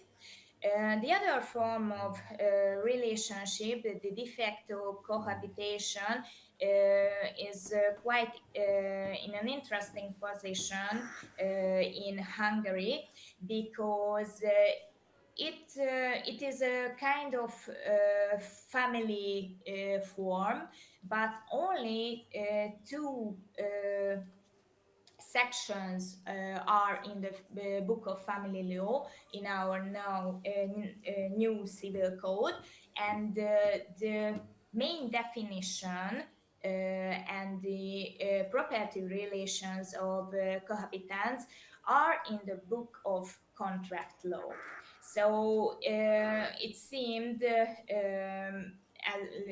that cohabitants are in a kind of contract with each other and not constitute a family relation, but of course is not true. But this form of regulation is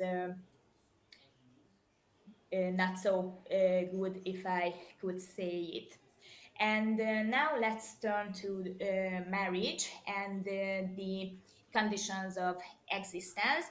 It is similar as we heard it before in Romania, a man and woman, both present before the registrar, declare in person that they would like to enter into marriage with each other, and this declaration shall not be subject any condition or time limit. After this declaration, the registrar make it in the register of marriages, but this conclusion, this registration, just have a declarative effect. The constitutional effect of marriage made when the spouses say, I will, before the registrar. We have to fulfill two formalities, but if we miss it, the marriage will be exist in the absence of two witnesses, and without it, the marriage was concluded out of the local authorities' office. We have to make a declaration before concluding marriage within at least 30 days before the registrar, and we have to satisfy that all the legal requirements for the marriage are satisfied by the spouses. And if we have an existing marriage, let's see the conditions of how can we say it is existing or non-existing. We have to make an action for determining the existence or non-existence of marriage before the court. So it's in a judicial authority, and as you see in this slide, the plaintiff could be both the spouse and the defendant, the other spouse, or the public prosecutor, or any who has legally interested in non-existence or existence against both of the spouses. And this judicial decision has an erga omnes effect. And in Hungary, according to the civil law, have 5 cases of invalidity of marriage. First is the appropriate age of the spouses, as the main rule that only adult person may conclude marriage, so we have to be above 18. But in one case, guardian authority for minors of limited legal capacity who are above the age of 16 may grant for a permission to get married. The guardian authority always have to interview the spouses and their legal representative or parent, but the permission of the parent or guardian is not required to this permission.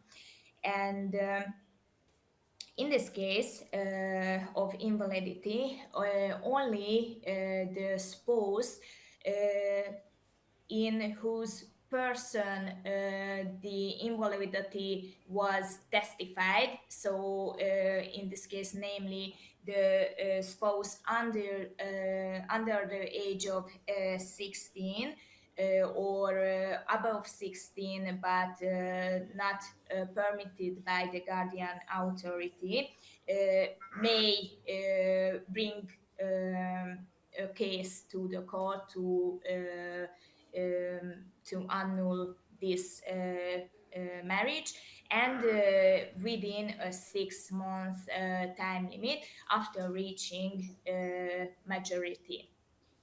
The second case of invalidity is guardianship, briefly, and in this case, similar to the age of 16, only that person who was under guardianship may start this case before the court within a 6 months period. Incompetency at the time of marriage is our third case.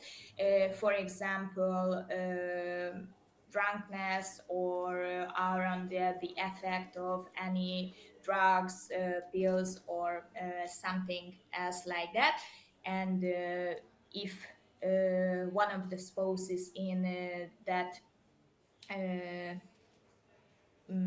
incompetent status, the marriage will be invalid. And the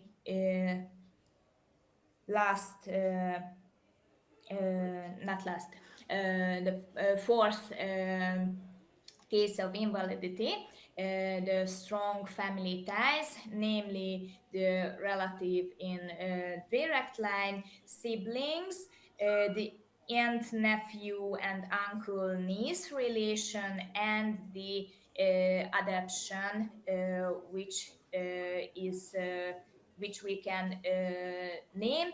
And the last case of invalidity is the case of bigamy in Hungary. And similar to the non-existence, the annulment cases decided by the court, and only the spouses and the public prosecutor and the third person who is legally interested may bring the case to the court. And as I see well, I breached the time limit. Shall I stop it, Edita? Barbara, I think that I can give you 2 or 3 minutes more, but unfortunately not more. Okay, thank you for your kindness. So just briefly running through the slides, as you can see, the person of the plaintiff and the defendant is very similar as in the case of non-existence, and just 3 things about the termination. The marriage shall cease to exist with one of the death of the spouses and by dissolution of marriage. And in Hungary, the dissolution has only one case, namely the marriage has completely and irretrievably broken down. This is what we have to satisfy in the court procedure. And there are 2 cases of dissolving marriage, named the joint request dissolution. And in the third subsection, you can read that there are some questions the spouses, the divorcing spouses, have to agree on, namely the questions arising about the child and the custody and the matrimonial home and spousal maintenance. If they can agree on these questions, then they don't have to prove that the causes of completely and irretrievably broken down. If they cannot make an agreement, then they have to prove this kind of process and the time of their separation. And thank you for your kind attention and the extra time limit. Thank you so much, Barbara. I think that we will back to, I'm sure that we will back to the rest of the slides on your article after the conference, because the subject is really very interesting for us. Especially, sorry, but I'm always in trouble with time limits. And I hope that you can hear the applause from the class. Thank you so much one more time. And now, as you notice in the program, we have a very strong representation from Alba Iulia, from Romania, Yes. and we would like to start with Professor Laura Cetan Voivolescu. I'm sorry, I always have problem with your name. It's okay. So, sorry, I will try to learn your language, and the next time I will be better in this case.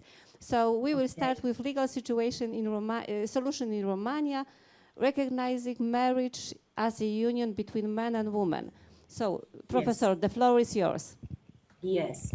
I hope my internet connection is good enough. Do you hear me well? Very well, Professor. Very good.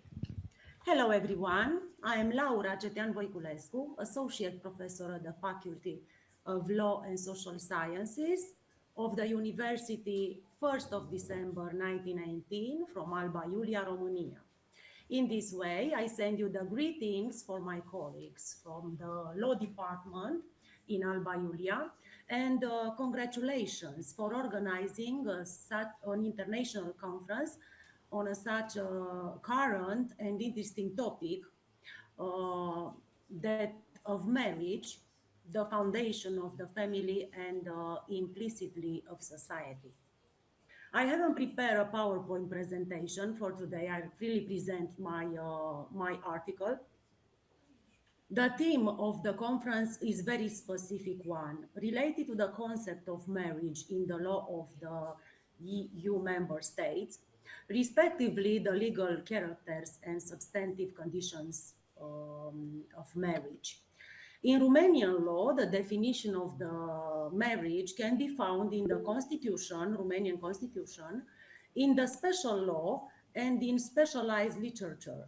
In Romanian Constitution, the institution of marriage is inextricably linked to that of the family. Specifically, the Constitution provides that the family is based on freely consent marriage between spouses, on their equality, on the right of and duty of parents to ensure the growth, education, and training of children, and religious marriage can only be celebrated after civil marriage. Regarding the condition for the conclusion, dissolution, and annulment of marriage, the constitutional norm refers to the special law. Therefore, the constitutional text defines marriage as the foundation of family. The constitutional definition of marriage is an interpretable one in Romanian Constitution, as it refers generically to spouses. So implicitly, it admits marriage between persons of different sexes, as well of the same sex. Moreover, the constitutional text allowing what other special domestic or international law do not allow, so is more favorable, therefore it would have priority in application. For these reasons, a referendum was held in October 2018 in Romania to amend the Romanian Constitution based on citizen initiative started by the Coalition for the Family, supported by the Orthodox and Roman Catholic Church.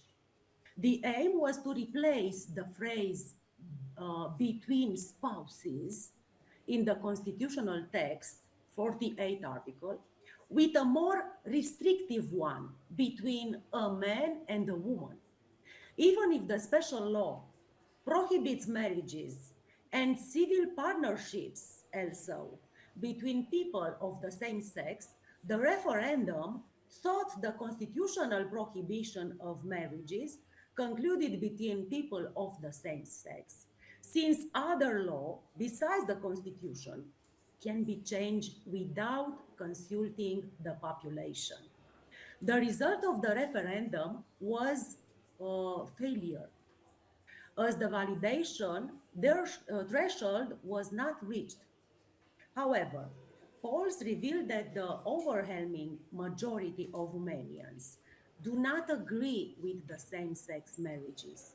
The absence of voting was not therefore due to Romanians' conception of the condition regarding the gender of the spouses, but rather to the futility of the efforts to amend the constitution as a necessity or politically priority at that time. However, an increase in the percentage of tolerance is observed over time, especially among the young population, regarding the analyzed subject. A 2015 Eurobarometer survey revealed that 21% of Romanian respondents agreed that same-sex marriage should be allowed in Europe, an increase of 10% to a similar survey conducted in 2006. In May 27, a survey by the Pew Research Center showed that homosexuality is widely rejected among Orthodox countries. Among Romanians, 26% agree with marriage between people of the same sex. And among young people between 18 and 34 years old, the percentage increases to 33%. However, even among them, the dominant view is that homosexuality is morally wrong. Regarding the special law, this was the constitutional settlement. Regarding the special law to which the constitution refers, this is the Romanian Civil Code. The Civil Code provides for the substantive conditions and legal characteristics of the institution of marriage, including the one related to the gender difference of the spouses, as follows. Spouses mean the man and the woman united by marriage. Marriage is freely consented union between a man and a woman. Man and woman have the right to marry in order to found a family. Marriage is concluded between a man and a woman by their personal and free consent. Marriage between persons of the same sex is prohibited. This is in Civil Code. Same-sex marriages concluded or contracted abroad, either by Romanian citizen or by foreign citizen, are not recognized in Romania. Civil partnerships between persons of the opposite sex or of the same sex concluded or contracted abroad, either by Romanian citizen or by foreign citizen, are not recognized in Romania. Therefore, the special provision to which the constitutional norm refers are much more restrictive, not allowing, respectively, not recognizing marriages concluded between persons of the same sex. The definition in the specialized literature are most different. The authors emphasizing various legal characters or background condition for the definition of marriage. A comprehensive definition that I personally formulate would be that a marriage is a union between two people of the opposite sex in Romanian law and of marriageable age, concluded on the basis of free consent and full equality under the condition provided by law, with the aim of founding a family. Regarding marriages concluded in Romania at a diplomatic or consular offices of Romania abroad, the substantive and formal conditions are those provided by Romanian law. For marriages concluded by Romanian citizens abroad, the substantive conditionals are, according to Romanian conflictual rule, those established by the national law of spouses, Romanian law, and the locus regit actum principle will be applied as form. There are fundamental conditions for marriage which Romanians must respect wherever they marry in the world. But more about the basic conditions for marriage will be presented to you by my colleague, Mrs. Oana Buzincu, so I will not refer more on this topic. Regarding marriages concluded abroad between persons of the same sex, regardless of the citizenship of the subjects, they are not recognized in Romania, nor are civil partnerships concluded between persons of the same or opposite sex, regardless of the citizenship of partners. Regarding civil partnerships, numerous proposals for modification have been formulated in the specialized literature in Romania in order to recognize these types of partnerships. The sanction for non-compliance with the legal rules regarding the conclusion of marriage exclusively between persons of the opposite sex is either absolute nullity or non-recognition. In Romania, same-sex marriages are subject to absolute nullity, a solution based on the purpose of marriage, that of starting a family.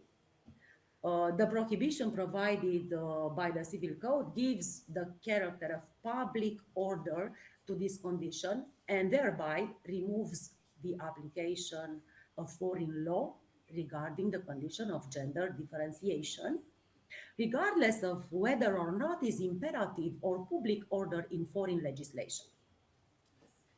Therefore, regarding a prohibition of marriage between persons of the same sex on the territory of Romania, a possible appeal in court would have no consequences, since both the court in Luxembourg and the one in Strasbourg left this aspect to the jurisdiction of the state, and Romania prohibits this type of marriage. Regarding the recognition on Romanian territory of a marriage between persons of the same sex concluded abroad, also the law provides that they are not recognized with regard to certain effects. Things must be viewed more nuanced. Effects that could concern the best interest of the child, effects related to the right to free movement. For this last observation, we offer as an example a decision of Court of Justice of the European Union in 2018, which obliged Romania to recognize the freedom of residence on its territory for family members, which also includes same-sex spouses. The notion of spouse we offer, in this example we offer, within the meaning of the provision of union law regarding the free residence of union citizens and their family members, also includes spouse of the same sex. Obviously, this obligation does not mean that the respective state must legalize marriages between people of the same sex, but only to recognize the right to free movement with all the other rights that derive from it. The decision of European Court of Justice was pronounced in the case of Coman, a Romanian citizen, and Hamilton, an American citizen, who got married in 2010 in Brussels. They initially requested the recognition of their marriage in Romanian territory based on the right to free movement, referred to in the Romanian Civil Code. The plaintiffs introduced an exception of unconstitutionality to the Constitutional Court of Romania. The court addressed to European Court of Justice to clarify whether the American citizen falls within the scope of the notion of a spouse, of a union citizen who has exercised his freedom of movement and must be granted a right of permanent residence on the territory of Romania. The response of the European Court of Justice was that the notion of spouse, which designates a person related to another person by marriage, is gender neutral, similar to the interpretation of our constitutional text, to which I referred previous, and is susceptible to include the same-sex spouses. Okay, about the recognition of civil partnership between persons of the same or opposite sex, Romanian law is certainly vulnerable to the decisions of European courts, as we cannot continue to speak of public order or a legitimate interest of the state in not recognizing them. We therefore relay to the opinions expressed in specialized literature their purpose, the initiation of a legislative project in the matter of civil partnerships, at least between persons of the opposite sex to begin with. In fact, such a project was initiated in Romania called Legislative Proposal Regarding Civil Partnership in 2018, but it was rejected by the Romanian Parliament and thus ended its legislative process. The project stipulated that Romanian citizens, like in Hungarian legislation, like Barbara thought previous said, the project stipulated that Romanian citizens or foreigner resident in Romania for at least 1 year who have reached the age of 18 should be allowed to enter into a civil partnership. The consideration of the legislative proposal were the continuous increase in the number of birth of children out of wedlock in Romania, which in 2015 exceeded the number of births of children resulting from marriage. And the fact that people from this partnership must be granted certain rights, such as the right to jointly decide the important aspect of their life together, the right to benefit from the protection of private and marital life, procedural and statutory rights before courts of or administrative authorities similar to those held by married persons, but also correlative obligations such as the obligation to provide mutual assistance and care in case of illness. The draft law being invalidated in Romania, the marriage previous continue to apply, according to which the state protects marriage and the family. More precisely, the Romanian states exclusively protect marriage between persons of the opposite sex and civil marriage, excluding any protection of other forms of association between persons of the opposite or same sex. Those are highlights I have prepared for this conference to fit in the 20 minutes I have at my disposal.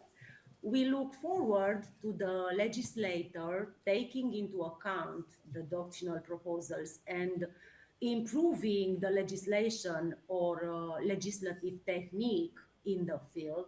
We also look forward to the decision of European courts and declare our optimism about the marriage and family relations of the generations to come. Thank you for your attention, and if you have any questions or comment, I'm at your disposal. Thank you very much.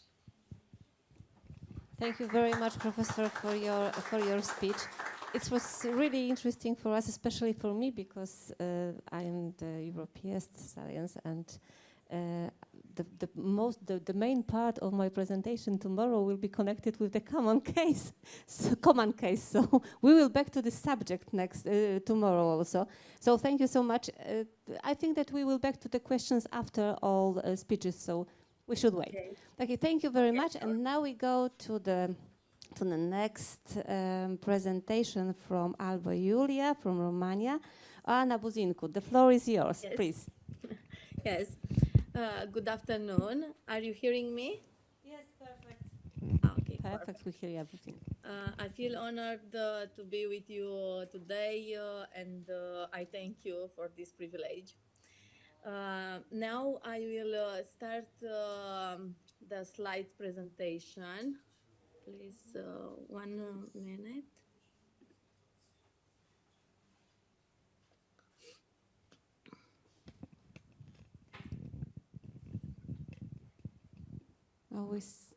We saw your presentation, but not see now. Now, Now I see. Oh, sorry, we lost it again. in this moment, Now I see. Hannah, Perfect. sorry. very sh- Sometimes we see your presentation and sometimes not. Now it's okay. perfect, perfect. My presentation is about the conditions of marriage in Romanian law.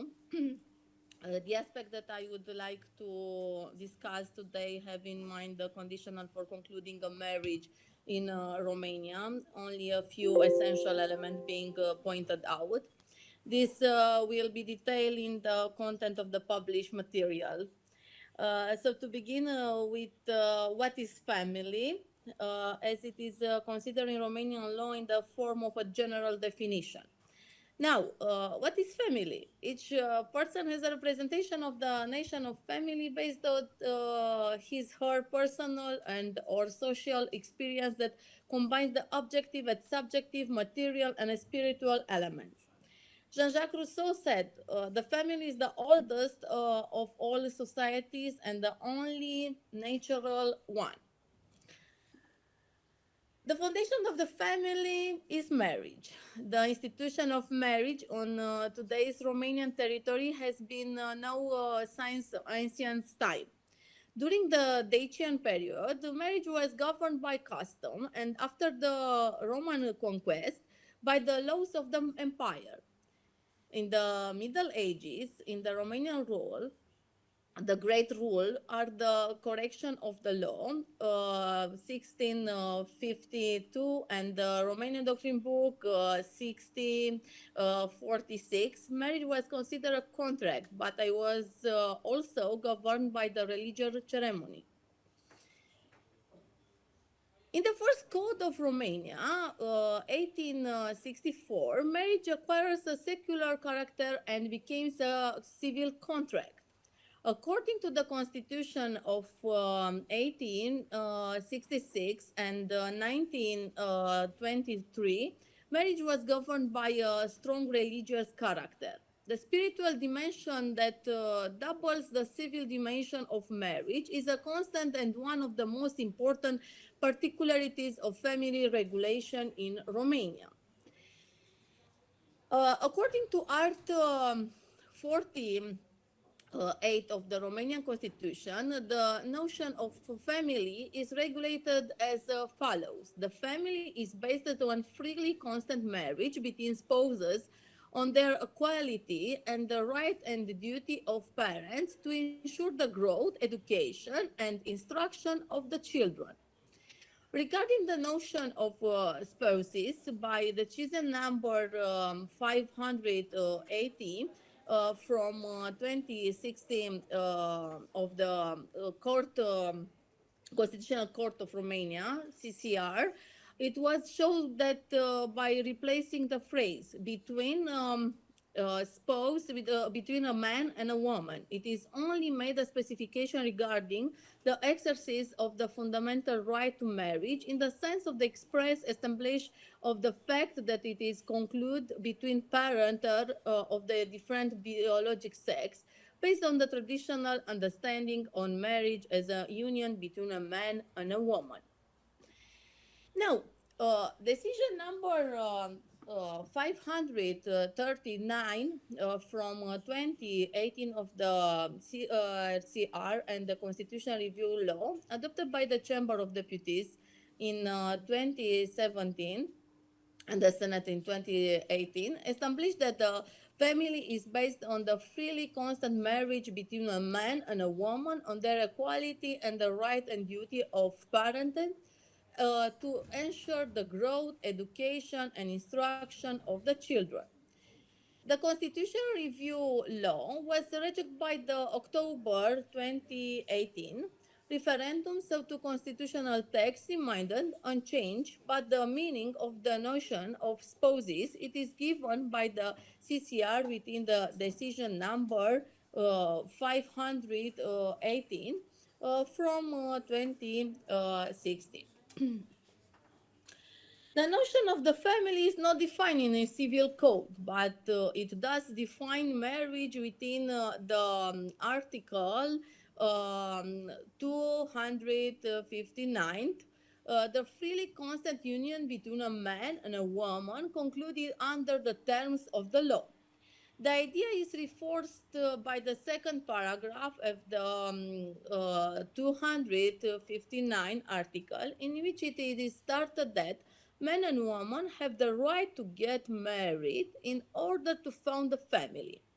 Also, regarding the nation of spouses, the Civil Code established in the 258 article, the spouses mean man and woman united by marriage. As conclusion, the following we met in order to include the marriage. 1. The gender difference of future spouses was promoted until first day October 2011 by the Family Code, repealed by the entry into force of the Civil Code, the Family Code establishing that in relations between spouses as well as in the exercise of the right toward the children, the man and the woman have equal rights. Aspect that taken under another formal in the Civil Code.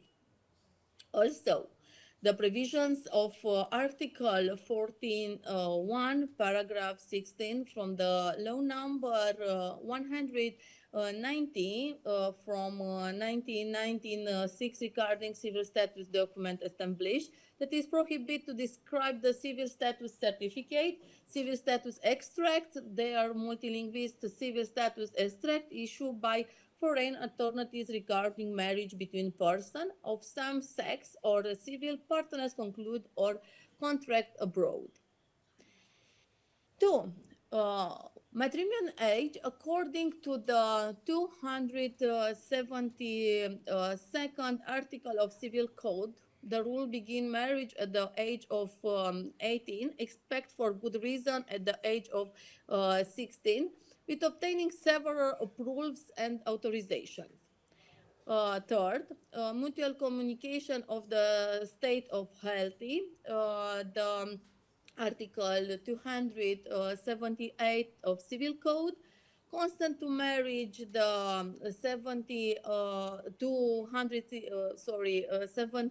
article of Civil Code, the non-existence of another current marriage of one of the future spouses, the 273rd article of Civil Code, no existence of kinship between future spouses, respectively of guardianship, the 274 and the 275 article of Civil Code, no existence of forms of protection of the individual future spouses, the 276 article of Civil Code.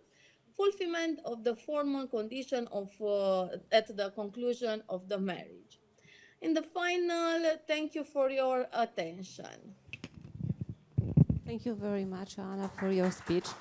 Thank you. I hope that you also will prepare your article for the publication, and we will be able to analyze it closely than now. And now let me invite Professor Manole, Decebal Manole. Thank you. Bogdan to us, and we will have the presentation from Romania, from Alba Iulia also. And Professor will prepare the presentation about the traditional family in Romanian between the traditional norm, divide from right to life and family life as a constitutional legal norm. Professor, the floor is yours. Please. No, please, the presentation, yes.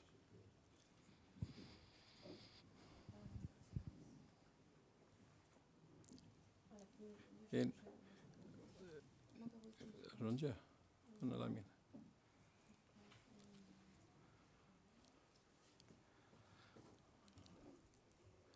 according my colleagues, I have nothing more to say. I don't think so.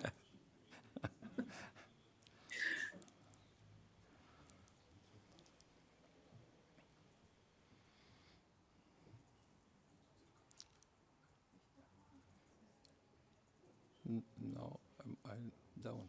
Katy ekran, no? No, I don't know. I don't understand the Polish. Ah, okay.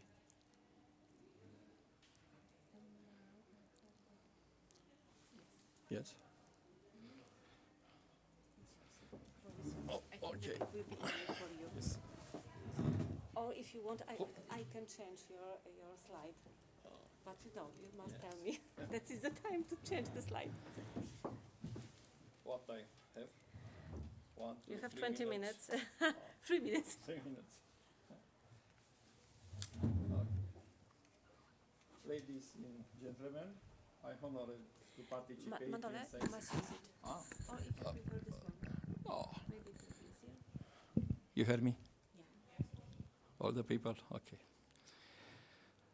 I'm honored to participate in scientific events with a very topic or theme worldwide. The traditional family in Romania between the traditional norm derived from the right to life and family law as constitutional legal norm. What is the future of the family in modern society? Our research on the traditional family in Romania between the conservative legal norm deriving from living unwritten law in the evolving legal norm deriving from the new standards regarding gender equality begin with a question. Do you like how society as a whole looks right now? Are those of you who want a better future for humanity satisfied with our evolution from birth to full citizen? Surely, the answers given by conservative but also progressive with value judgment will be able to be systematized in where all responses that satisfy with their evolution to the status of mature natural person with full constitutional rights. Until this statute, history records a rather interesting evolution of family law that is lost in the history of early times and perfect with society. The family based on relationship and rights that depends on the pater familias become an international reference standard. The standard has been updated and largely adapted to historical moment. Events of said memory caused society to enter demographic decline through the consequence of war and revolution in which men lost their life or remained maimed and with major psychological sequelae. However, society evolve and adapt. Progressiveness in politics bring add value when society is ready for the proposed change. Proposing a social paradigm model was long-term consequence cannot be quantified is self-centered, selfishness with regard to future generation. In plastic terms, current experience should be good and not longer matter if there will be not future generation. This entails that affirm as normal the growth of the another people, children, through adoption into greater well-being. We are not in a position to give an answers to these challenges. We notice, however, that the lack of classic arguments is replaced by the phrase correct policy. We do know, however, to correct policy from whom, and for what. The meaning of rights is nonsense if the opposite meaning of wrong does not also exist. So, a rights policy is for someone or something to same extent and the same time that is wrong policy for the other people. I wish to state that the standardization of society meanings is extremely dangerous for the existence of society as a whole. A corrective policy was imposed, one as for the East by the Soviets, who tried to set the value of society according to the thinking and philosopher of said memory. This communist philosophy was implemented by force of arms or mass psychology in the country of Central and Eastern Europe. After 50 years, it can be seen that the results were not what was expected by the policy of Stalin and his successors. In those moments of said memory, the value of the family was set as vehicle subordinate to communist policy. The future is bright. We must not frame it by reforms and proposals from reform in society regarding the relationship between individuals. Everyone has the right to express themselves and live their life according to their own model. We believe that novelty elements should not be standardized and forcibly implemented in society. Any measure must be accepted by society and not only by political exponentials from one electoral cycle by society. Measures important to community must pass through a democratic filter called a referendum. In Romania, the institution of the family, a legal integral part of family law, has a constant historical continuity. Romania is a country where Romanity and Roman law, as fully found, has a center of the development, a communion between a man and a woman, which form the family in which children, grandchildren, parents, grandparents, etc. are found. We will say, in a broad sense, that the family, in the broadest sense, from a clan. The family in Romanian society is confirmed by both secular, civil, and canonical religious law.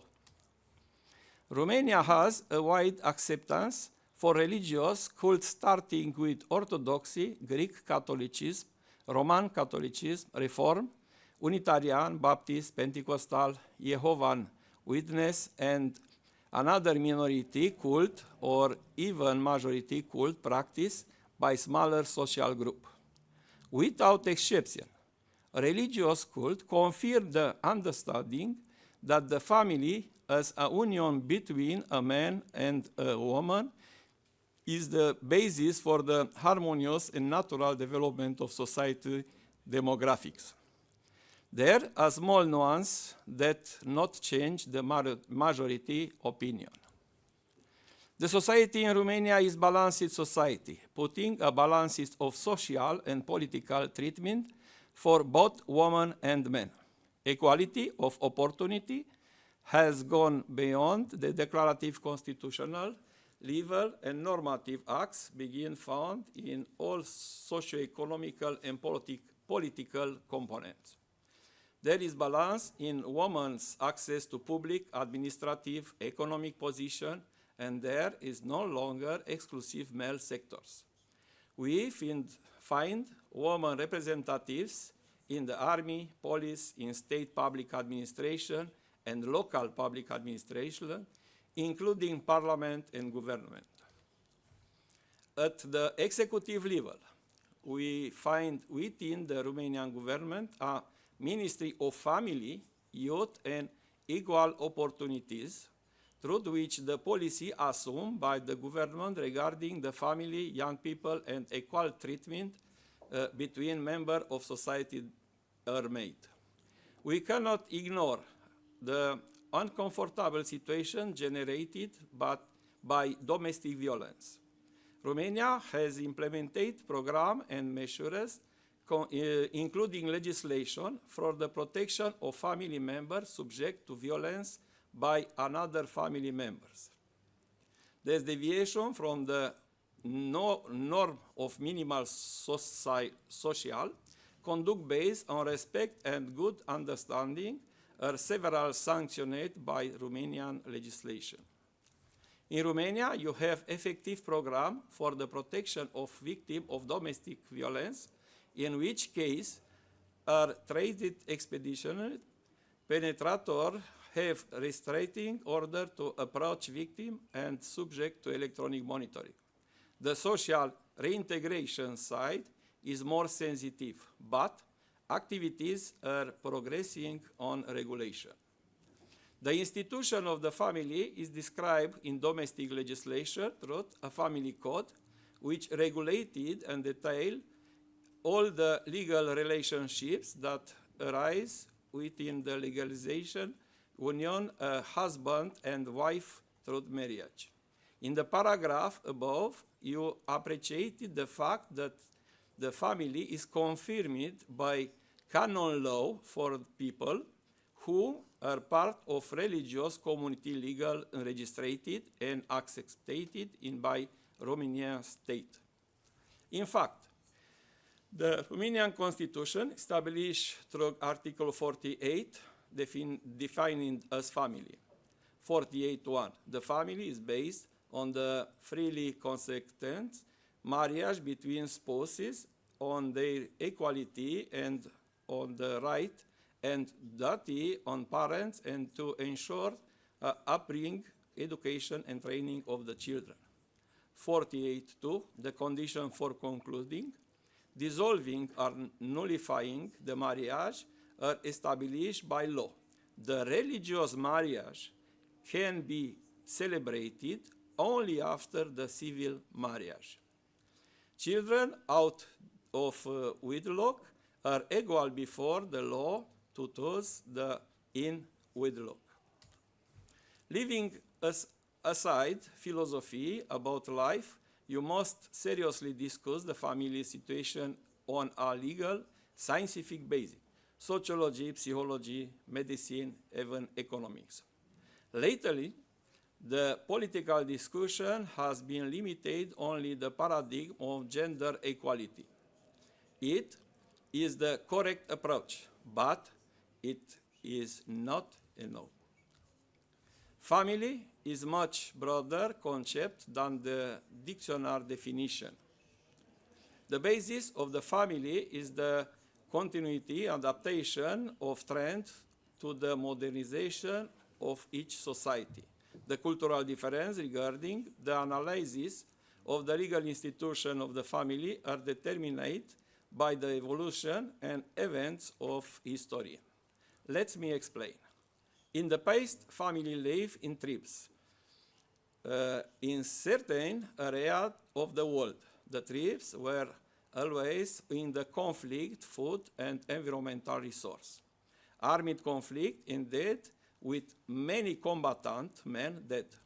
In those times, canon law from different religions allowed a family to be composed of a man, husband, and several wives. The condition was to have financial resource from the maintenance in the whole family. All the time, Roman law in the fields of family laws was to understand the rearranging the family after the death of the husband, pater familias, was a legal solution to maintain the balance in society as well as the demographic balance. After all, a technical analysis shows us that the family can be analyzed as the instrument, vehicle, for the harmonious settlement, development, and modernization of society. In this context, The traditional family is the basis of the formation and development of society, and the importance of the legal definition of traditional family should not be abandoned. Behind the tradition is the religion that ensures stability in society and must coexist with the constitutional power of the state. We are the moment when religion cannot ignore the development and scientific progress of society, and so that politics does not block the canonical religious manifestation in society. The two powers must work together for the good of the people.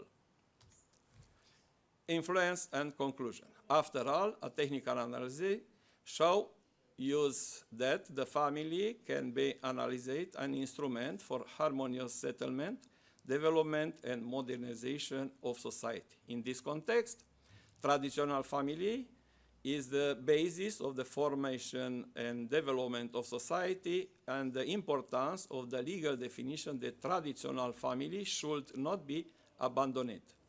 Behind the tradition and religion that ensure stability in society and must coexist with the constitutional power of the state. You are the moment when religion cannot ignore the development and scientific progress of society, and so that politics does not block the canonical religious manifestation in society. The two powers must work together for the good of the people and the family traditional. Thank you very much.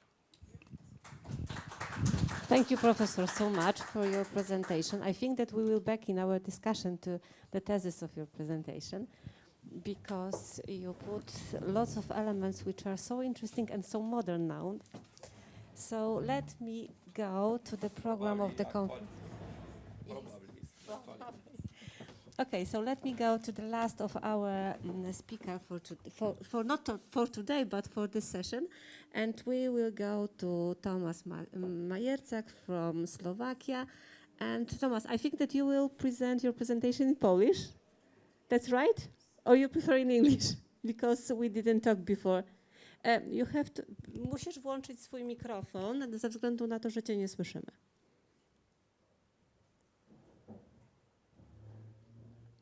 Nie, jeszcze raz.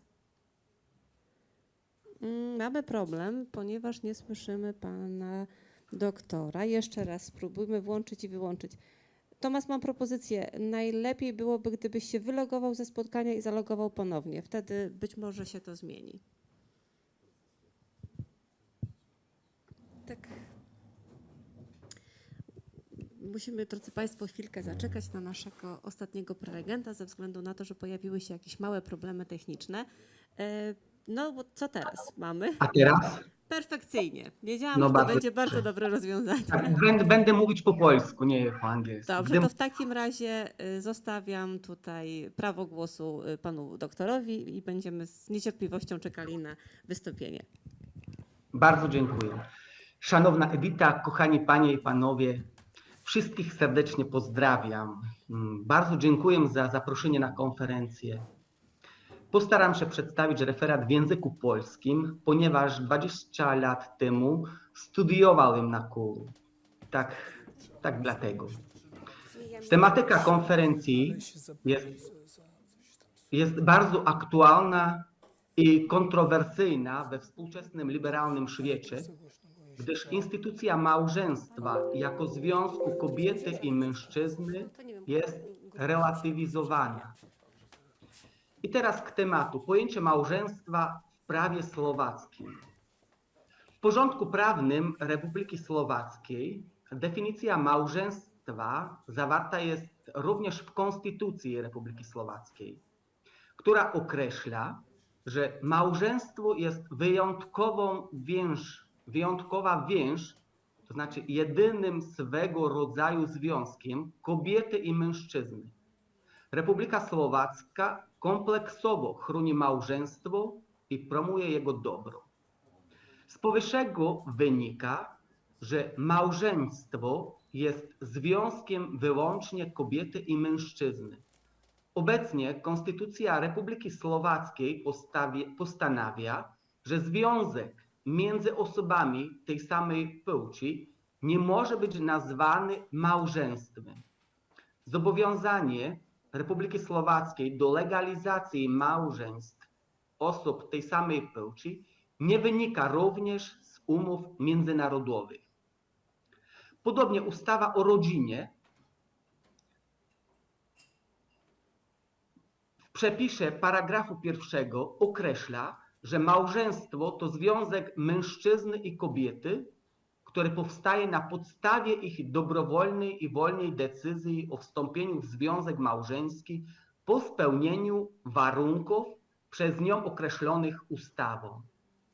Z powyższej definicji jasno wynika również, że małżeństwo nie może być zawarte między osobami tej samej płci, ponieważ małżeństwo jest tylko związkiem kobiety i mężczyzny. Postanowienie paragrafu 1 ustępu 1 ustawy rodzinnej rozszerza zatem również przyczyny nieistnienia małżeństwa wymienione w paragrafie 17 ustawy o rodzinie na przypadek, gdy oświadczenie o małżeństwie złożyły osoby tej samej płci i za granicą. Konstytucja Republiki Słowackiej określa, że małżeństwo jest wyjątkowa więź, to znaczy związkiem wyjątkowym, niepowtarzalnym i nieporównywalnym z innymi związkami. To nie tylko związek prawny, ale także związek fizyczny, emocjonalny, zbudowany na wzajemnej miłości, zaufaniu, lojalności, oddaniu. To zjednoczenie jest podstawą narodzin nowego życia. Taki związek cieszy się szczególną ochroną prawną, ochroną ze strony państwa. Jest to związek jedyny swego rodzaju, ponieważ tylko kochający się mężczyzna i kobieta mogą począć dzieci i założyć rodzinę. Tylko między małżonkami może powstać wspólnota majątkowa. Małżonkowie mogą adoptować dzieci, małżonkowie mają prawo znać stan zdrowia drugiego. Małżonkowie są spadkobiercami w przypadku śmierci jednego z małżonków. Małżonkowie mają prawo do renty wdowiej. Wymienione prawa nie pochodzą od żadnej innej społeczności. Małżeństwo jest to związek, który powstaje na podstawie dobrowolnej i wolnej decyzji obojga małżonków. To jest mężczyzny i kobiety. Dobrowolnie oznacza bez żadnego przymusu wewnętrznego lub zewnętrznego. Przymus wewnętrzny to stan psychiczny człowieka, kiedy decyduje się on na zawarcie związku małżeńskiego z innych powodów, a nie dlatego, że pragnie życia z konkretną kobietą lub konkretnym mężczyzną. Może tak być na przykład, jeśli kobieta wychodzi za mąż, za mężczyznę tylko dlatego, że spodziewa się z nim dziecka. Gdyby nie spodziewała się z nim dziecka, nie wyszłaby za niego. To samo moglibyśmy powiedzieć o mężowi. Z zewnątrz presja bierze się pod uwagę, gdy rodzice zmuszają syna lub córkę do poślubienia kogoś. Mówią, jeśli nie wyjdziesz za niego, wyrzucimy cię z domu. Wolna decyzja oznacza, że człowiek sam decyduje. Nikt nie zmusza mężczyzny ani kobiety wbrew jego woli. Z kim się ożenić? Partnera życzowego nie mogą ustalić ani rodzice, ani rodzina, ani kościół. Takie ustalenie męża lub żony nie byłoby w żadnym wypadku swobodne. Ustawa mówi, że jest to związek mężczyzny i kobiety. Małżeństwo może zawrzeć tylko mężczyzna i kobieta. Mężczyzna czy kobieta nie mogą poślubić zwierzęcia, drzewa, roślin czy czegoś, co staje się popularnym w dzisiejszym świecie. Ani zasadniczo jest to moim zdaniem dewiacja lub przesąd. Należy powiedzieć, że nie każdy mężczyzna i nie każda kobieta może zawrzeć umowę małżeńską. Tylko mężczyzna i kobieta, którzy muszą spełniać następujące warunki, mogą zawrzeć związek małżeński. Pierwszym warunkiem jest pełnoletność. Ustanowienie tego warunku wynika z wymogu, aby rodzina założona przez małżeństwo była założona przez osoby dojrzałe umysłowo i fizycznie. Ustawodawca dopuszcza fakt, że dojrzałość można osiągnąć jeszcze przed osiągnięciem pełnoletności, nie wcześniej jednak niż przed ukończeniem 16 roku życia. Z chwilą osiągnięcia pełnoletności osoba fizyczna nabywa pełną zdolność do czynności prawnej. Pełnoletność uzyskuje się po ukończeniu 18 lat. Małżeństwo można zawrzeć przed osiągnięciem pełnoletności, ale tylko ze zgodą sądu. A jednocześnie wnioskodawca musi mieć ukończone 16 lat. Oboje małżonkowie muszą być pełnoletni. Małżeństwa dzieci pod 16 lat są zabronione. Dzieci są również chronione prawem karnym. Gdyby ktoś obcował z osobą młodszą niż 15 lat, popełniałby przestępstwo wykorzystywania seksualnego. Gdyby małżeństwa z osobami poniżej 15 roku życia były dozwolone w innym państwie, a tacy małżonkowie przybyliby na terytorium Republiki Słowackiej i żyli razem seksualnie, starszy małżonek popełniłby przestępstwo wykorzystywania seksualnego. Tylko mężczyzna i kobieta, którzy nie żyją w innym małżeństwie, mogą zawrzeć małżeństwo. Następny warunek. Dlatego małżeństwo nie może być zawarte z żonatym mężczyzną lub zamężną kobietą. Zasada monogamii jest tutaj zakotwiczona. Zarówno poligamia, jak i poliandria są zabronione. Mężczyzna nie może mieć 2 lub więcej żon jednocześnie. Tak samo kobieta nie może mieć więcej niż jednego męża. Gdyby tak się stało, byłoby to przestępstwem. Przestępstwo zostałoby popełnione poprzez zawarcie drugiego małżeństwa w obecnym czasie trwania pierwszego małżeństwa. Podstawowym przedmiotem przestępstwa bigamii jest ochrona małżeństwa jako jednej z najważniejszych instytucji prawa rodzinnego. Ochrona rodziny i życia rodzinnego traktuję jako przedmiot drugorzędny, a interes w prawidłowym wychowaniu dzieci. Wagę i powagę instytucji małżeństwa podkreśla także jej prawnokarna ochrona. Trzecim warunkiem mężczyzna i kobieta spokrewnieni w linii prostej lub jeśli są rodzeństwem, nie mogą zawrzeć związku małżeńskiego. Nie można zatem zawrzeć małżeństwa między przodkami i zastępnymi, czyli powinowatymi, biologicznymi, w bezpośrednim pokoleniu, między ojcem, córką i następnie.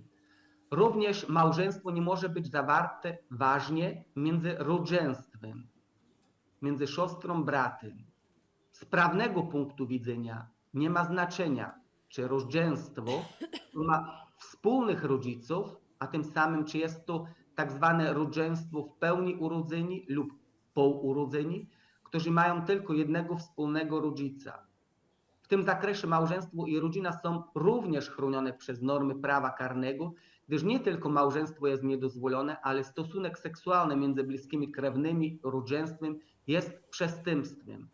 Przedmiotem przestępstwa współżycia między krewnymi w myśl przepisów prawa kodeksu karnego jest interes społeczeństwa w zdrowym społeczeństwie.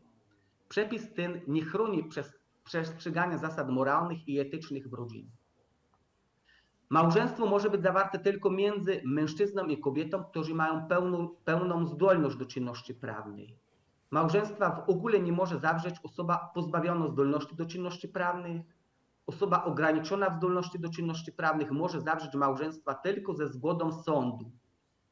Bez zezwolenia sądu małżeństwo nie może być zawarte nawet przez osobę dotkniętą chorobą psychiczną, co skutkowałoby ograniczeniem zdolności do czynności prawnej. Z powyższych faktów wynika, że małżeństwo nie mogą zawrzeć nie tylko osoby tej samej płci, ale ani mężczyzna i kobieta, którzy nie są pełnoletni, nie mają pełnej zdolności do czynności prawnych, osoby z upośledzeniem umysłowym, krewni w linii prostej, rodzeństwo. Dlatego, bo jest to wyjątkowa więź. Wyjątkowa więź. Co to znaczy? Małżeństwo jest związkiem wyjątkowym, ponieważ jego podstawa jest wzajemna miłość, wierność i zaufanie małżonków i wynika to z natury człowieka. Rasa ludzka nie może przetrwać, dopóki małżeństwo jest czymś innym niż związkiem między mężczyzny i kobiety. Nigdy nie może istnieć związek partnerski między osobami tej samej płci na tym samym poziomie, co małżeństwo między mężczyzną i kobietą. Podstawą małżeństwa jest wzajemna miłość, gdyż celem małżeństwa jest stworzenie harmonijnej i trwałej, żywej wspólnoty, która zapewni właściwe wychowanie dzieci. Bez miłości niemożliwe jest stworzenie harmonijnej i trwałej wspólnoty życia. Małżeństwo bez miłości jest cierpieniem, bez miłości nie będzie harmonii, bez miłości nie będzie nawet zapewnione właściwe wychowanie dzieci. Bez miłości nie ma lojalności, bez miłości nie ma zaufania. Ustawodawca nałożył na małżonków obowiązek wierności.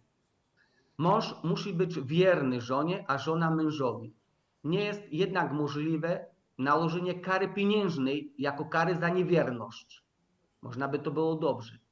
Co do zasady, małżonkowie mają obowiązek wierności do czasu prawomocnego orzeczenia rozwodu, czyli do końca małżeństwa. Niewierność jest naruszeniem obowiązku prawnego, ale jest także zachowaniem rażąco naruszającym dobre obyczaje, ponieważ może wywrzeć ogromny wpływ na powagę i godność drugiego małżonka. Wierność jest moralnym obowiązkiem małżonków, który wynika z samej istoty małżeństwa, jak również z jego celu.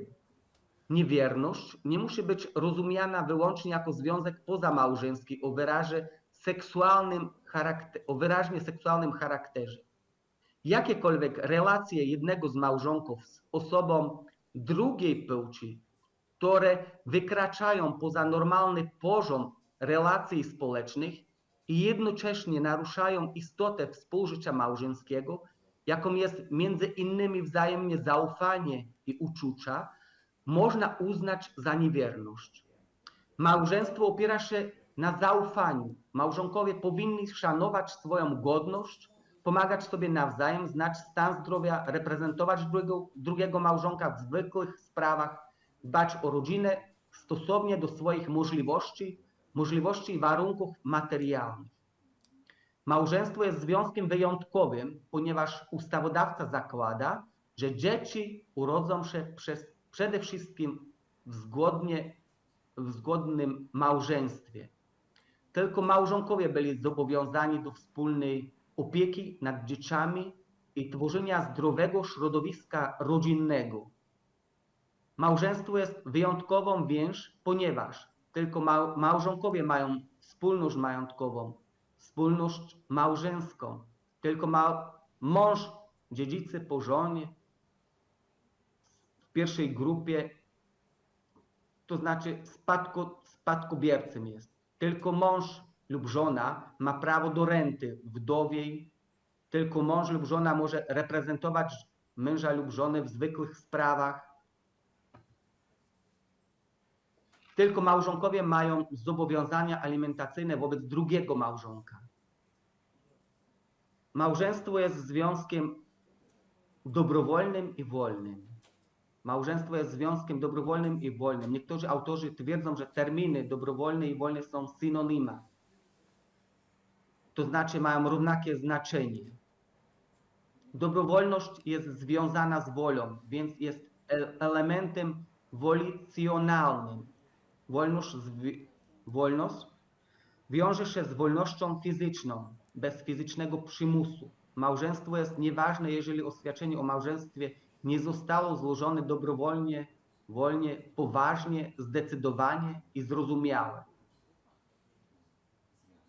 Związek nie jest wolny, jeśli narzeczony działał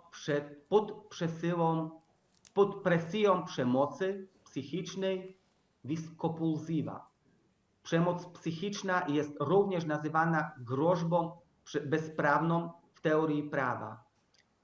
Groźba bezprawna to takie oddziaływanie na wolę działającego, któremu grozi coś, co nie ma podstawy prawnej. Jego celem jest wzbudzenie w człowieku lęku przed określoną bezprawną krzywdą. W starszej literaturze prawniczej za groźbę bezprawną uważano również grożenie czymś, do czego ktoś jest uprawniony, ale co nie daje prawa do użycia tego w celu wymuszenia zawarcia małżeństwa. W przypadku przemocy fizycznej vis absoluta wola osoby dokonującej oświadczeń małżeńskich nie tylko nie jest wolna, ale nawet nie jest dana. Wnioski. Zgodnie ze systemem prawnym Republiki Słowackiej małżeństwo jest i zawsze będzie tylko związkiem kobiety i mężczyzny. Zgodnie z konstytucją żaden inny związek nigdy nie może być nazwany małżeństwem.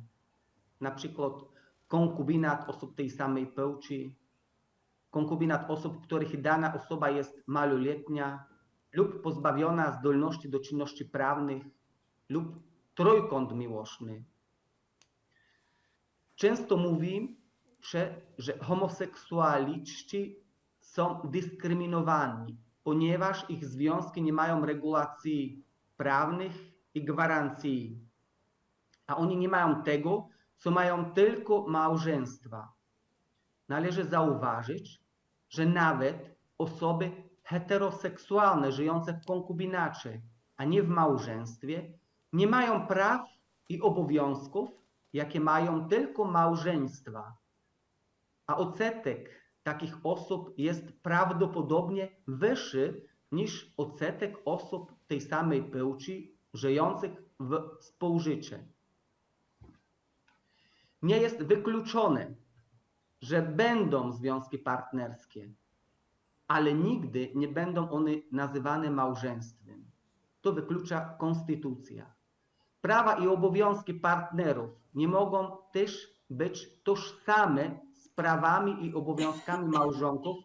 W przeciwnym razie byłoby to sprzeczne z konstytucją.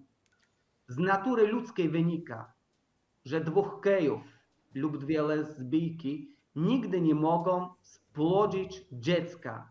Jest to niemożliwe. Oczywiście w naturalny sposób. Nie mogą odbyć stosunku płciowego w taki sam sposób jak mężczyzna i kobieta.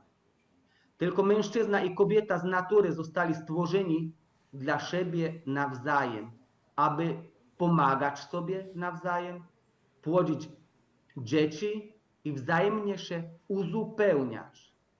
Z natury człowieka, z natury mężczyzny i kobiety wynika, że związku osób tej samej płci nie można stawiać na równi z małżeństwem, czyli nie mogą one nawet mieć takiego samego stosunku jak małżonkowie.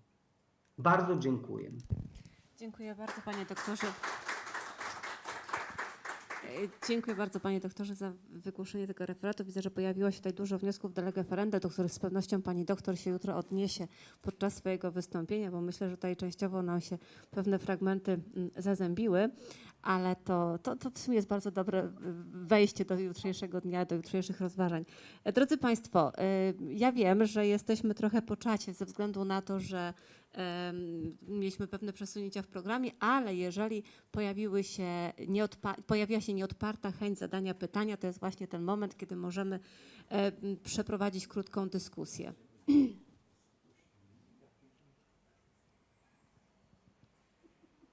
Ja myślę, że pani doktor Kawałko i pan doktor Kasprzyk są bardzo zainteresowani zadaniem pytań, aczkolwiek ta silna chęć pójścia na kawę.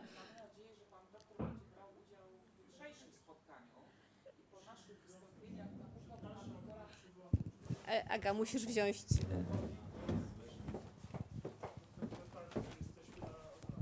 Dzień dobry panie doktorze, Agnieszka Kawałko. My komentowaliśmy żywo pana wystąpienie. Mamy nadzieję, że pan będzie brał udział w jutrzejszym spotkaniu od rana. I tam mamy pierwszy ten panel poświęcony prawu polskiemu. Dobrze, to już... Nie musi być mnie widać. Powiem, że nie chciałam powiedzieć, że mam radiową urodę, ale mamy nadzieję, że spotkamy się jutro i po naszym wystąpieniu mojej kolegi Kasprzyka na pewno wywiąże się jakaś dyskusja, zwłaszcza co do tego wątku, o którym pan powiedział, dotyczącym zdrady małżeńskiej i konsekwencji zdrady małżeńskiej w prawie cywilnym, o tak to określę, nie w prawie rodzinnym. Także bardzo dziękuję i mam nadzieję na spotkanie jutro. Z pewnością jutro będziemy kontynuowali dzisiejsze rozważania. Chciałbym jutro spotykać się. Jest szansa, panie doktorze, że jutro pan będzie również z nami? No chciałbym. Zobaczymy. Słuchać. Dobrze, tak. Zobaczymy, jak jutro się sytuacja rozwinie. Drodzy bardzo, państwo, bardzo mi żal, że nie mogłem przyjechać do Lublina. No, chciałem bardzo, tylko nie wychodziło. Ja myślę, panie doktorze, że jak tym razem się nie udało, to przy następnej konferencji już po prostu nie zaplanujemy tego w niedogodnym terminie, tylko uda się wcześniej zsynchronizować kalendarze, żeby to było możliwe. Dobrze, drodzy państwo, czy jeszcze mamy jakieś pytania do naszych szanownych prelegentów, którzy dzisiaj przed chwilą prezentowali swoje wystąpienia? Widzę, że nie. Ja sądzę, że ta silna motywacja pójścia na kawę jest już na twarzach nawet wypisana. Także bardzo serdecznie dziękuję. Thank you very much, professors, for your presentation. And now we will have a short break. So I think that we can have 20 minutes. Thank you very much one more time. Drodzy państwo, myślę, że 20 minut to jest wystarczający czas, żebyśmy mogli odpocząć chwilę od obrad i potem kontynuować kolejną sesję. Bardzo serdecznie dziękuję. Thank you very much one more time. And I think that we will be able to read your written presentation soon in our common publication. Thank you very much one more time.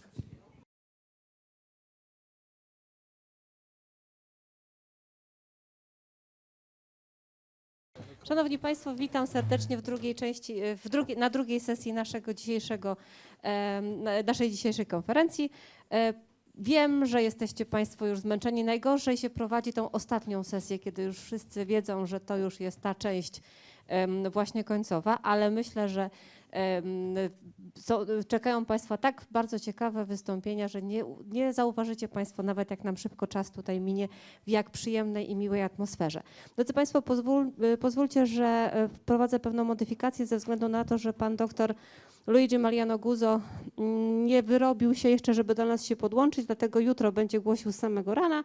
Natomiast zaczniemy od drugiego wystąpienia. Oddaję głos pani profesor Ewie Szpilskot. Okej, teraz jestem w stanie zapamiętać na pewno właściwą wymowę. Pani profesor, the floor is yours. Dzień dobry Państwu, dziękuję uprzejmie za zaproszenie. Jest mi niezwykle miło, że mogę tutaj wśród Państwa dzisiaj być. Dziękuję za zorganizowanie tak wspaniałej konferencji. Ja będę mówiła, drodzy Państwo, o tym, jak wygląda pojęcie małżeństwa w prawie Republiki Federalnej Niemiec oraz Austrii. I zaczniemy szybciutko od Niemiec. Mianowicie obecnie aktualna ustawa zasadnicza Niemiec, bo oni mają nie konstytucję, tylko ustawę zasadniczą, zawiera artykuł 6, który stanowi, że małżeństwo i rodzina znajdują się pod szczególną opieką państwa. Czyli nie mamy tutaj nic powiedziane o płci nupturientów, tak? Nie istnieją właśnie żadne postanowienia dotyczące płci. Oprócz tego te postanowienia konstytucyjne uzupełnia kodeks rodzinny, który jest częścią kodeksu cywilnego, który mówi, że małżeństwo jest zawierane na całe życie przez dwie osoby tej samej lub różnej płci. A ponadto, że małżonkowie są zobowiązani wobec siebie we wspólnym pożyciu małżeńskim, są za siebie odpowiedzialni oraz, że małżonek nie jest zobowiązany do spełnienia prośby drugiego małżonka o ustanowienie wspólnoty, chodzi o wspólnotę majątkową, jeżeli prośba ta stanowi nadużycie jego prawa lub jeżeli doszło do rozkładu pożycia już. Czyli tutaj mamy ten kierunek ustawodawczy idzie w kierunku podkreślenia wspólnych obowiązków małżonków, a nie chodzi nam tak bardzo tutaj o to, jakiej oni są płci. I to się bierze z kolei, drodzy Państwo, stąd, że w Niemczech w 2001 roku wprowadzono ustawę o związkach partnerskich. Ona była w mocy od sierpnia 2001 roku do września 2017 roku, a następnie weszła ustawa, która zrównywała związki partnerskie z małżeństwami. I w tej chwili w Niemczech można zawrzeć tylko i wyłącznie związek małżeński, a nie jest to istotne, jakiej płci są nupturienci. Tak? Już w poprzednim, w momencie, kiedy zaczęła działać ta ustawa o związkach partnerskich, to de facto związki partnerskie w niektórych landach były zawierane przed notariuszem, niektóre były zawierane przed urzędnikiem stanu cywilnego, ale de facto prawa i obowiązki wynikające ze związku partnerskiego były dokładnie takie same jak ze związku małżeńskiego.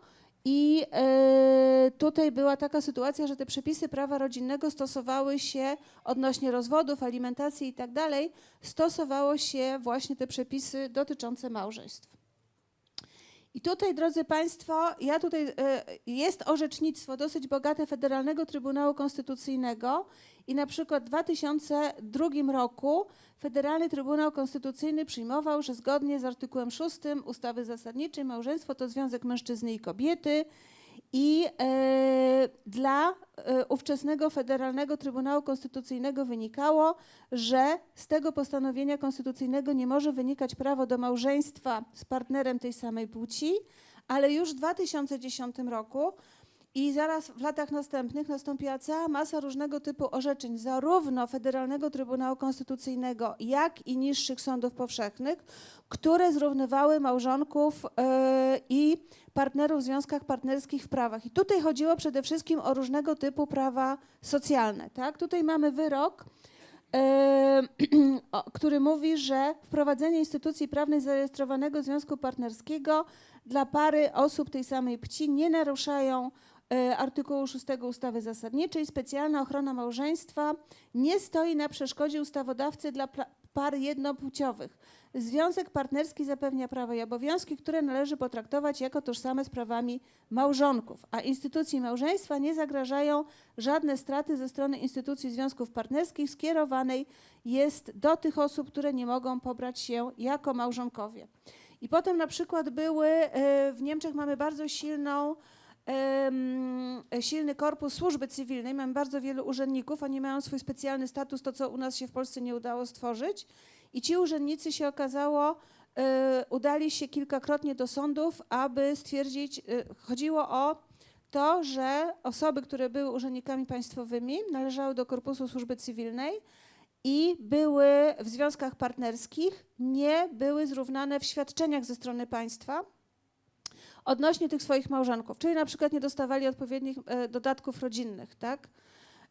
I tutaj sądy niższej instancji stwierdziły, że z ustawy o zabezpieczeniu socjalnym urzędników służby cywilnej wynika, że prawo do zasiłku rodzinnego należy potraktować nie tylko równorzędnie ze związkami partnerskimi i małżeńskimi, czyli postawić je na tym samym poziomie, ale także z mocą wsteczną od chwili wprowadzenia w życie ustawy o związkach partnerskich.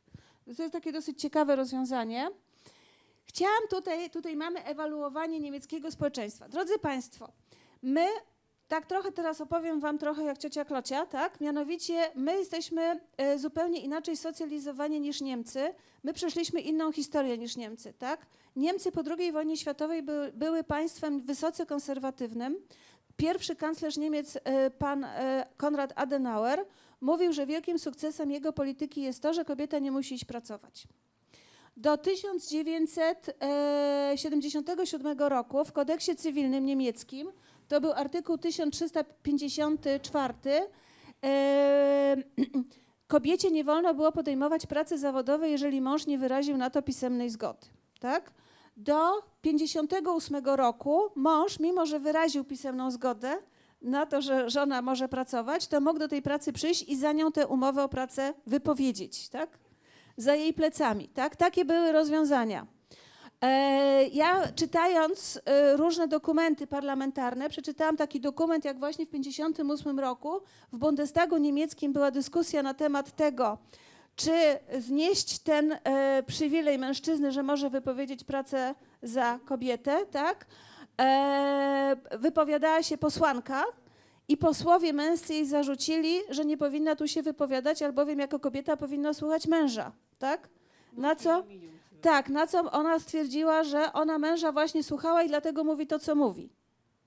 W ten sposób wybrnęła ta pani z tego, tak? Czyli tutaj mamy z jednej strony, to był punkt wyjścia w niemieckim społeczeństwie po II wojnie światowej, tak? I to społeczeństwo w tej chwili ewaluowało do rozwiązań, które ja Państwu w tej chwili już przedstawiłam, tak? Czyli tutaj nie ma czegoś takiego, żeby ktoś się przejmował, nie ma w ogóle dyskusji w niemieckim społeczeństwie na temat tego, co to jest małżeństwo, czy to jest związek takich czy innych osób, bo już tak wszyscy do tego przywykli, że to nie wzbudza zupełnie żadnych emocji, że tak się wyrażę. Oj, przepraszam. Natomiast w Austrii, tak, Austria, drodzy Państwo, jest państwem federalnym i trochę inaczej niż w Niemczech, ma jedną konstytucję centralną, ale oprócz tego ma 9 konstytucji landowych, tak? I znaczy Niemcy też tak mają, ale one nie mają takiej rangi wielkiej, jak właśnie w systemie prawa austriackiego. I tutaj w artykule 7 Konstytucji Republiki Austrii jest tylko takie postanowienie, które mówi o tym, że wszyscy są równi, zakaz dyskryminacji ze względu na płeć, religię, urodzenie i tak dalej. Natomiast konstytucja de facto odsyła do tych konstytucji landowych, tak? Mamy jeszcze austriacki kodeks cywilny, który mówi o tym, że małżeństwo zostaje zawarte między 2 osobami zgodnie z ich wolą, aby żyć w nierozłącznym związku, wspólnie wychowywać dzieci i wzajemnie się wspierać. I w ten sposób austriackie ustawodawstwo wyszło z tego problemu płci. Doktryna i orzecznictwo przyjmuje pogląd, że odnośnie instytucji małżeństwa należy się oprzeć na aktach prawa międzynarodowego, w szczególności na artykule 9 Karty Praw Podstawowych Unii Europejskiej oraz artykule 12 Europejskiej Konwencji Praw Człowieka i Podstawowych Wolności, tak, który mówi, mężczyźni i kobiety w wieku małżeńskim mają prawo do zawarcia małżeństwa i założenia rodziny zgodnie z ustawami krajowymi regulującymi korzystanie z tego prawa. Oraz prawo do zawarcia małżeństwa i prawo do założenia rodziny są gwarantowane zgodnie z ustawami krajowymi regulującymi korzystanie z tych praw. I teraz, drodzy Państwo, to jest bardzo ciekawe, dlatego że w doktrynie wypracowano tutaj takie stanowisko, że byłoby niewskazane, aby kierować się poglądami politycznymi dotyczącymi małżeństwa. Czyli wyprowadźmy politykę z małżeństwa. Nie jest zarówno wskazane, aby zgodnie ze wskazaniami sił konserwatywnych opłakiwać przestarzały ideał rodziny, czy też zgodnie z poglądami sił postępowych uwolnić model rodziny od jakichkolwiek wyobrażeń. To jest w tej chwili obowiązujący pogląd, czy powiedzmy przeważający pogląd doktryny i orzecznictwa w Austrii. W ten sposób to zostało uregulowane. No i tutaj mamy jeszcze, wypisałam sobie część z tych konstytucji landowych, tak, że na przykład rodzina musi być wspierana w różnych formach i posiada szczególny obowiązek wspierania rozwoju dzieci i młodzieży. Rodzina jako podstawa społeczeństwa podlega ochronie prawnej ze strony państwa. Zadaniem państwa jest zapewnienie uporządkowanego rozwoju kraju, zarówno ekonomicznego, społecznego, zdrowotnego i kulturalnego, a także w poczuciu odpowiedzialności z myślą o przyszłych pokoleniach. Celem działań państwa jest wspieranie rodziny w stworzeniu społeczeństwa przyjaznego dzieciom. Czyli tutaj się kładzie nacisk na rozwój, tak, na te zadania rodziny, a nie na osoby, które w ten związek wchodzą. I jest bardzo ciekawa rzecz w Austrii, mianowicie, drodzy Państwo, paragraf 4 austriackiego kodeksu cywilnego mówi, że małżeństwo to związek dwojga osób, które dobrowolnie wyraziły zgodę na zawarcie związku małżeńskiego w celu wzajemnego wspierania się i wychowywania dzieci. Tak? I te obowiązki zostały wyliczone w ten sposób, że mają sobie wspólnie organizować pożycie małżeńskie, w szczególności wspólnie prowadzić gospodarstwo domowe, wykonywać pracę zarobkową, udzielać sobie wzajemnie pomocy i pieczy i troszczyć się o wspólne dzieci. Tak? To są te rzeczy, na które się szczególnie tutaj zwraca uwagę. Tak? Mają prawo do posiadania wspólnego nazwiska także wtedy, gdy oboje przyjęli wspólne nazwisko złożone z nazwisk rodowych obu małżonków. I teraz jeżeli chodzi o związki partnerskie, to tu jest bardzo taka śmieszna sytuacja powstała w Austrii, mianowicie związki partnerskie wprowadzono w Austrii 1 stycznia 2010 roku. Od tego czasu można zawierać związki partnerskie. Od 1 stycznia 2019 roku osoby różnej płci mogą zadecydować, czy chcą zawrzeć związek małżeński, czy chcą zawrzeć związek partnerski. Dlatego, że przez niedbałość, o której za chwilę opowiem, austriackiego ustawodawcy, obie formy są dopuszczalne zarówno dla osób jednej, jak i obu płci. Czyli jeżeli chcemy sobie zawrzeć małżeństwo lub się ze sobą związać, to możemy sobie wybrać, tak? Możemy sobie wybrać. I dlaczego tak jest? Tutaj mamy wyrok, tak? Wyrok, ale dlaczego w ogóle, skąd ten taki pomysł, żeby osoby różnej płci były zainteresowane związkiem partnerskim, prawda? Bo to jest ciekawe, prawda? Mianowicie okazuje się tak, że w prawie austriackim istnieją jeszcze bardzo przestarzałe regulacje, które też obowiązywały w prawie niemieckim, ale zostały zniesione. Mianowicie zaręczyny wywołują konsekwencje prawne w małżeństwie.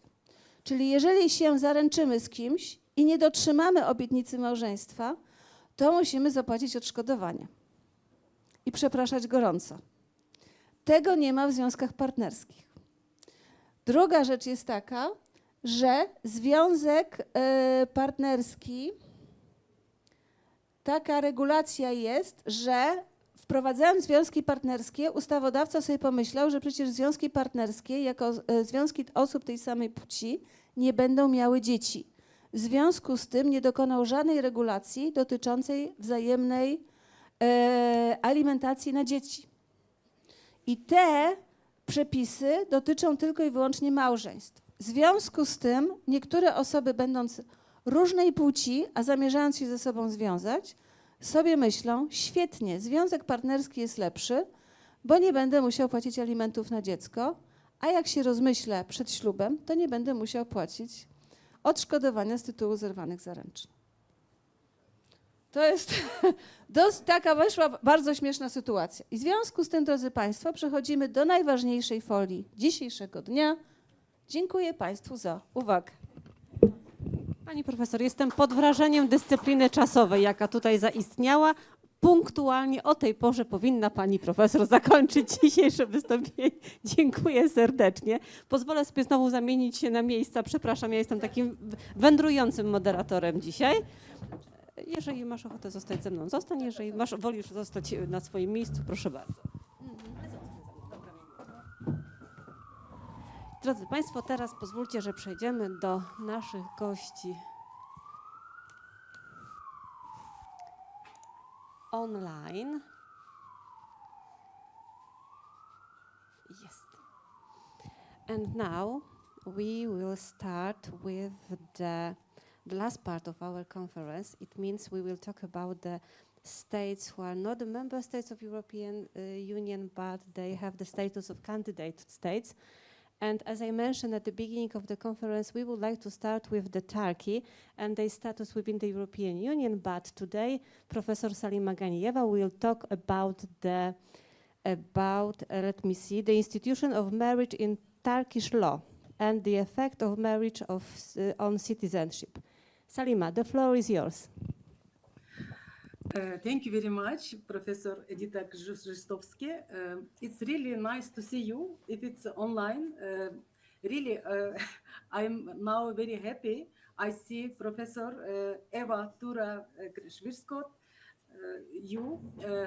And before I start my speech, I would like to thank all the academic and administrative staff who contribute to the conference, especially Professor Edita Krzysztofik, and which the conference to be productive. Yes, the subject I want to talk about is the institution of marriage in Turkish law and the effect of marriage on citizenship. Yes, I greet everyone respectively, first of all. I want to share my. I want to share my slide. It I is think that it's possible? working because today many of our speakers share the screen and show their presentation. So try. Do you see my slide? Unfortunately not. Just try to use the 5 circles on the bottom. What I can make here. 1 minute, please. Mhm. 1 minute, please.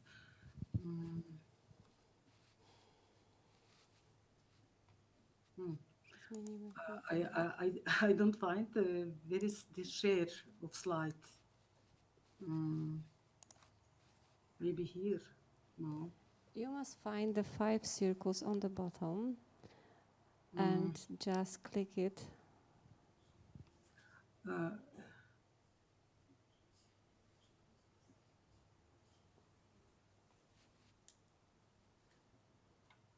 If you want, you can send me your presentation this moment by email and I will show it. But in this case, you will have to tell me when I should change the slide. I don't find where is the share of slide. The 5th one.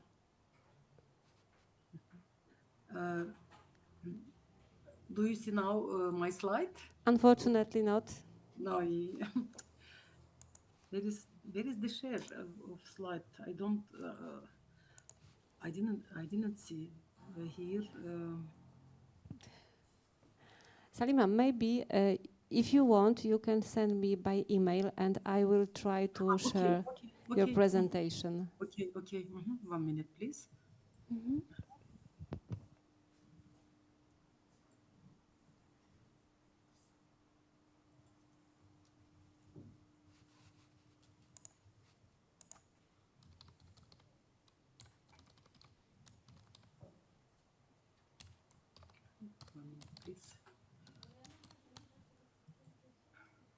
Sorry. I sent you my email address. Maybe it will be easier.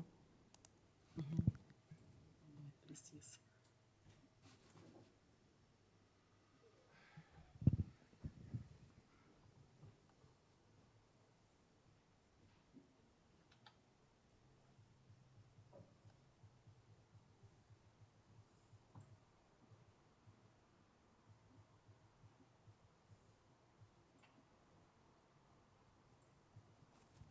Okay, I send it. Okay.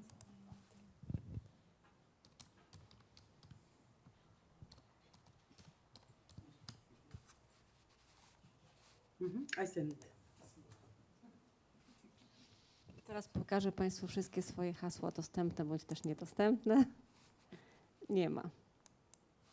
I'm sorry, Salima, I don't have your presentation on my email. Maybe you send it on the second one. Okay, let me see. 1 minute, please, Professor. I send it in your email address. Okay, give me 2 minutes. Cool, Lublin, and Okay, I am looking for it.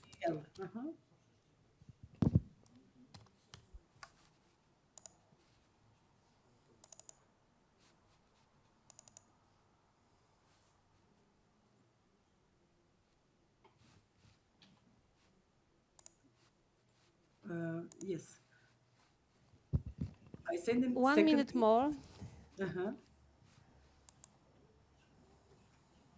Sorry for waiting. Now I have your presentation and let's Your back. address? I have your presentation. Now I will try. Yes. Bill. And we have again the same situation.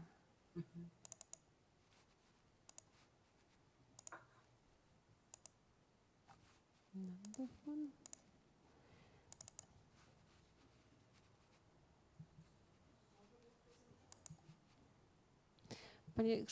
Panie Tomaszu, jeszcze raz muszę Pana poprosić, bo tym razem znowu mi się nie otwiera prezentacja, teraz mnie tutaj. I want to say, if it is possible, I will start, and maybe after you can share my I will slides. share your presentation without your, but the rest of the group we will see. Okay, we can start, and just tell me when I should change the slide. Panie Tomaszu, mogę pana prosić?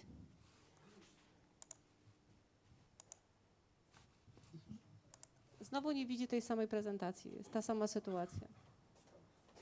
Ja też nie wiem. Ale już mamy ją tutaj? Tak, jest otwarta, jest prezentacja, proszę. No jest. Ja go od razu ją dam tutaj wpiąć. Nie wiem, czy to był stałe wpięć, czy stałe wpięć jest, dobra. I teraz tu, oj, tu mamy, udostępnij okno i okno ten, udostępnij. Well, thank you very much. And now we see your presentation and we know why it's happened. Okay, thank you very much. Okay, the floor is yours again. I will start. Since the institution of marriage is within the scope of family law, it has always been one of the most important institutions that require this, special attention of the state. However, it's seen that marriage is regulated with different principles and different states. The reason for this is that the world of cultures, traditions, and values of each society is different, and this situation is reflected especially in family law. Marriage constitutes an important institution both for the people to be married and for society, because the union of marriage is established with marriage and a structure that constitutes the cornerstone of every society, and which we refer to as family emerges.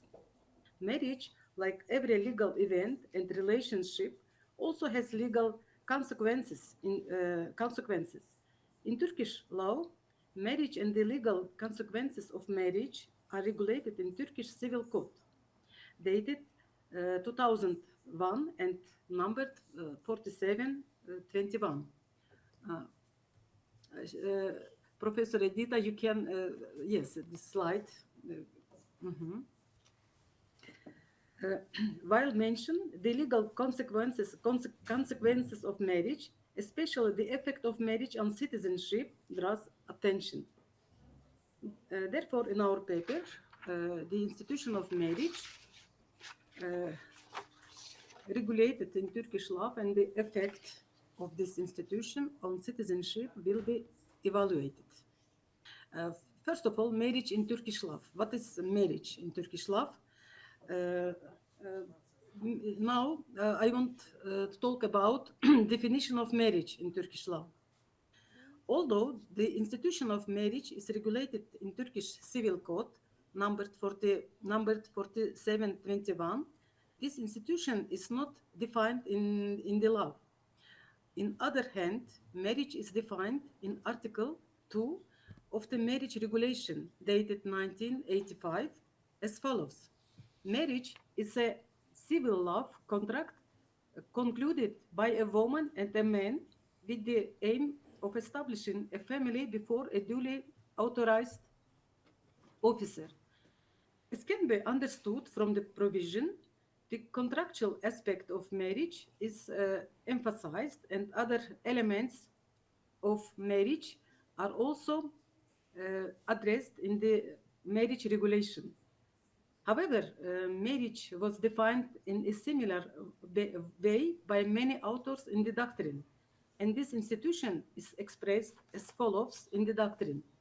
The union of the wills of two persons, man and woman, of different sexes in accordance with the conditions required by law in order to establish a full and permanent life partnership.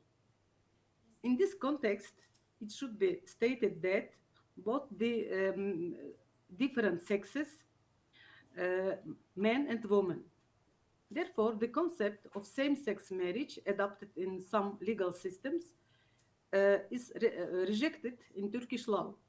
Thus, this issue is also included in Article 134 of Turkish Civil Code number 4721. According to the provision, the men and women who are going to marry each other apply together to the marriage registry office in the town or city in which one of them resides. Furthermore, in the decisions of the Court of Cassation, it is stated that same-sex marriage or same-sex partnership cannot have a legal status in Turkey. Even foreign national homosexuals who want to get married in Turkey, such as Belgian, Dutch, Portuguese, or French citizens, cannot get married in Turkey, even if other national laws allow it, because they will face the interference in Turkish public order. On the other hand, the same-sex marriage that a Turkish citizen has realized in a country that accepts same-sex marriage cannot be registered in the state register, since it does not exist under Turkish law. As a result, in Turkish law, marriage is the union of the will of a woman and a man to establish a life partnership. Hence, in our legislation, it's not possible to accept the process that two men or two women will carry out in order to live together and establish a life partnership as marriage. Likewise, in accordance with the monogamy principle of the Turkish Civil Code, it's not possible for a person to be married to more than one person at the same time. Furthermore, in order for a marriage to be considered a valid marriage, it must be concluded in accordance with the conditions stipulated in the law. First of all, condition of marriage. What is condition of marriage in Turkish law? In order for the marriage to be accepted as a valid marriage, it must be concluded in accordance with the conditions stipulated in Turkish Civil Code number 4721. Some of these conditions are material and substantive, while others are formal. Material conditions of marriage in Turkish law. Some of the substantive conditions, the material conditions, are positive conditions. In other words, the conditions that the person to get married should have, for example, qualification. And some of them are negative conditions. In other words, the conditions that the person to get married should not have. Obstacle to marriage. Obstacle to marriage. Marriage qualification. What is marriage qualification? It's positive conditions in Turkish law. The rules determining the marriage qualification are regulated between Articles 124 and 133 of our Civil Code. These are the age of marriage, mental competence, minority, and state of disability. The persons to be married must first of all have the mental competence or the power of judgment. Mental competence mental competence is the absolute and most important condition of marriage qualification, because it means that the person to get married should be able to understand the importance and seriousness of the marriage union and the responsibilities it imposes. Therefore, even if it is temporary, marriages realized without mental competence are considered invalid. The marriage of individuals who are permanently deprived of mental competence depends on the sanction of absolute nullity. The important thing is that the person has the mental competence when he or she carries out the marriage process and declares his or her will to marry. mental competence is defined in Article 13 of Civil Code, number 47 as 21, as follows. Anyone who is not incapable of acting rationally because of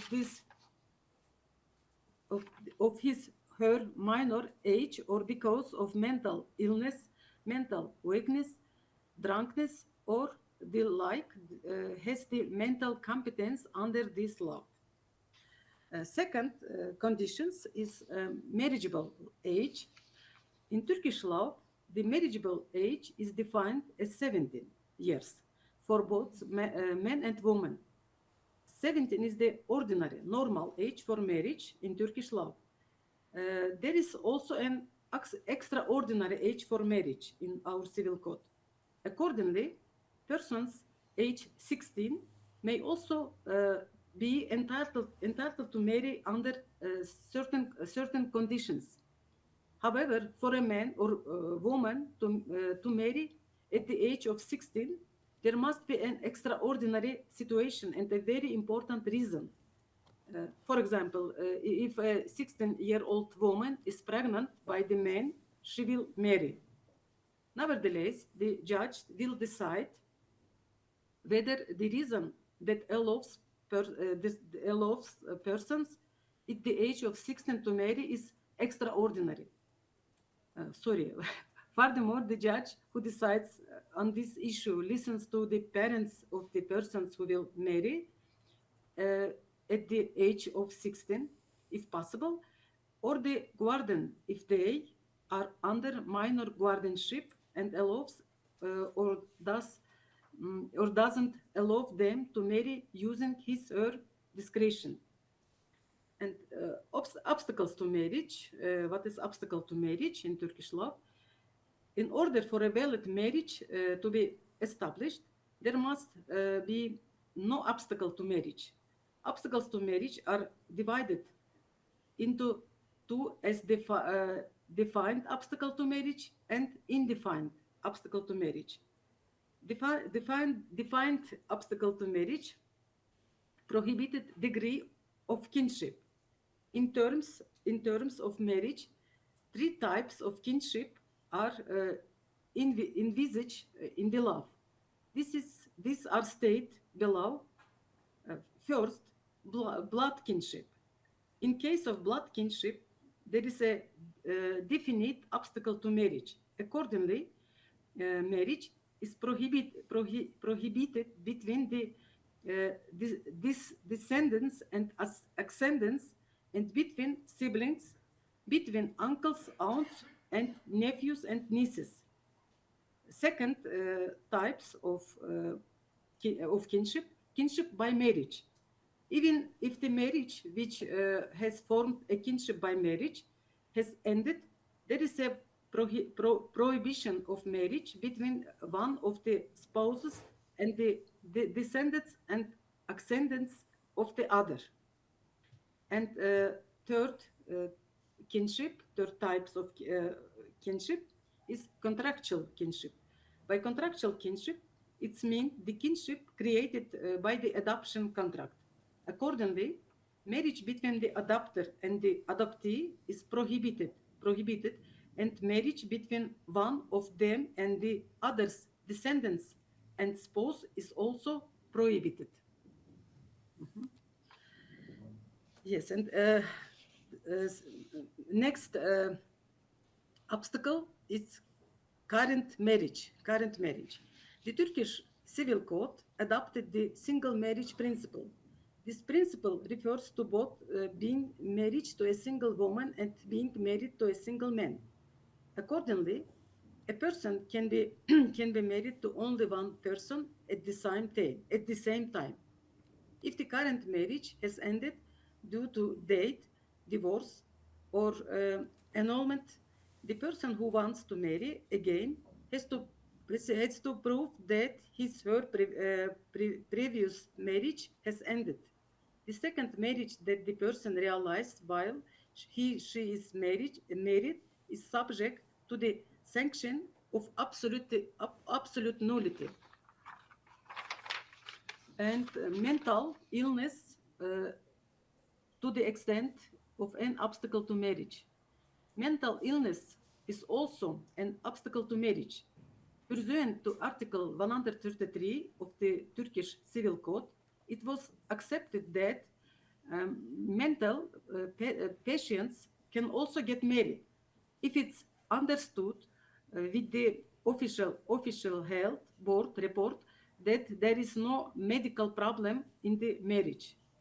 The law only prohibits marriage for mental patients whose marriage would be medically inconvenient. Sorry. And indefinite obstacles to marriage. Indefinite obstacles to marriage are regulated in the law as situations that prevent the marriage.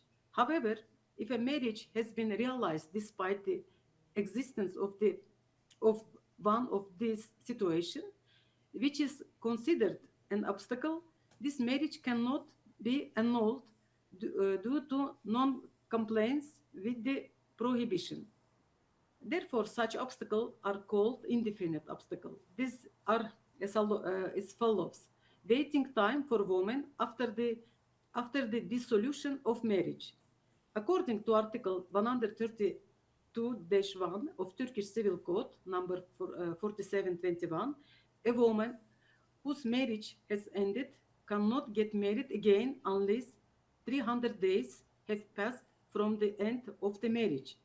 With this prohibition, it was aimed to prevent the confusion genealogy, because if the woman whose marriage has ended is pregnant by her previous husband, she will give birth to a child within 300 days at the most, and thus there will be no confusion in the child's genealogy.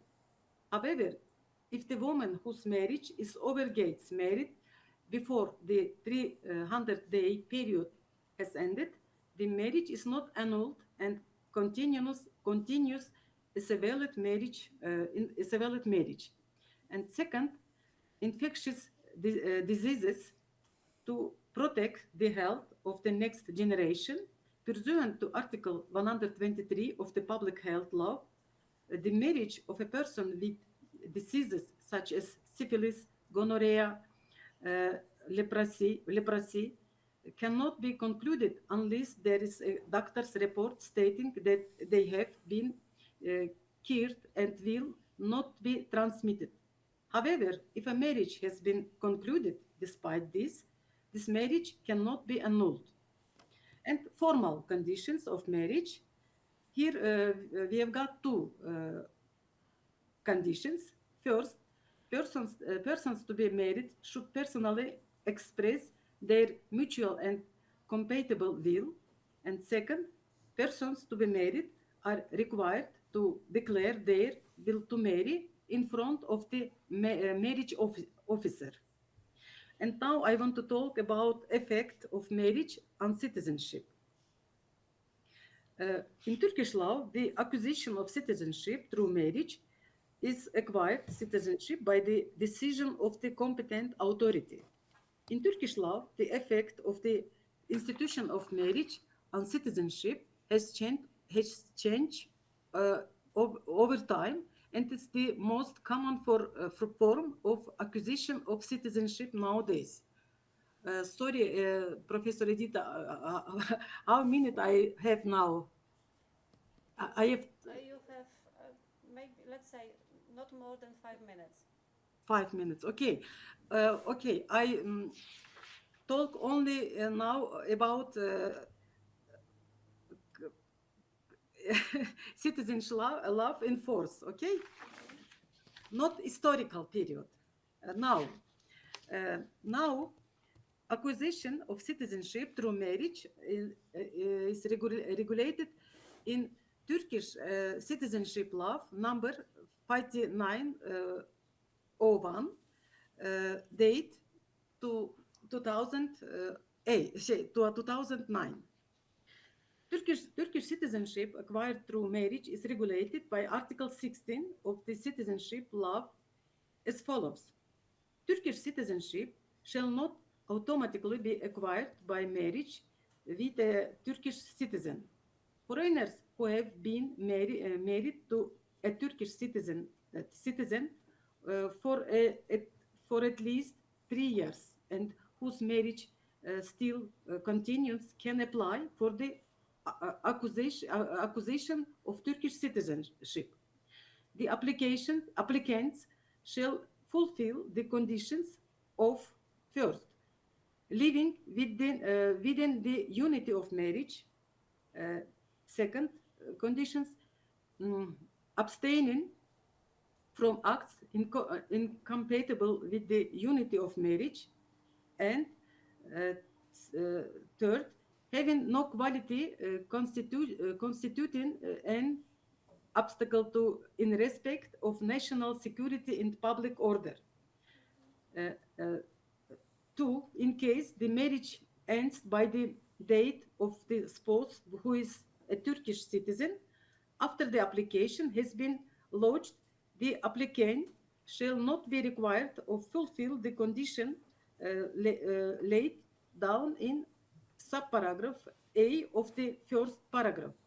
In case of the declaration of nullity of the marriage, foreigners who acquired Turkish citizenship by marriage shall keep Turkish citizenship provide they had and sorry here I don't say good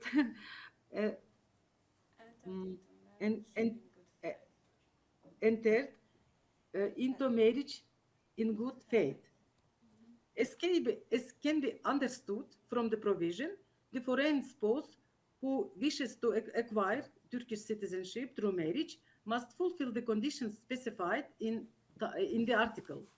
Then the first two of these conditions, first, being married to a Turkish citizen for at least 3 years, and second, being still married are met, foreigners can apply to the application authority to acquire Turkish citizenship. After the application is made, the following conditions are sought for the foreign spouse. First, living within the unity of marriage. Second, abstaining from acts incompatible with the unity of marriage. And third, having no quality constituting an obstacle in respect of national security and public order. Thus, if all the conditions are met, it's possible for the foreign spouse to acquire Turkish citizenship through marriage. However, the discretionary power of the Ministry of Internal Affairs, which is the competent authority, is reserved in accordance with Article 10 of the citizenship law. And finally, in the second paragraph of Article 16, a special situation is mentioned, and it is stipulated that the condition of living within the unity of marriage will not be sought in case the marriage ends due to the date of the Turkish citizen spouse after the application. In other words, it is clear that the foreign spouse who has applied to acquire Turkish citizenship through marriage can acquire Turkish citizenship through marriage if the Turkish citizen spouse dies after the application. On the other hand, if all the conditions are met and the Turkish citizen spouse dies before applying for Turkish citizenship, the foreign spouse will not be able to acquire Turkish citizenship through marriage related to this marriage. In our opinion, it would be appropriate to reconsider this provision because we are of the opinion that the foreign spouse who is in this situation and even has children should not be deprived of naturalization through marriage just because he or she could not apply for citizenship while the Turkish citizen spouse was alive. Thank you very much for attention. Thank you very much, Salima. It was really very interesting subject for us because, you know, the Turkish law is very different from the Polish one, for example. It is little not good, and I don't good see. Sorry. It was perfect. Salima, please believe me. You didn't hear me and my possibilities. Okay, thank you very much one more time, Salima, and I hope that you will prepare your written version of the presentation and we will publish in our maybe monography or in our reviews. Okay, thank you one more time. And now, at the end, the last but not least, the presentation for today. And I can't see Professor Albert Giata. Albert, are you with us?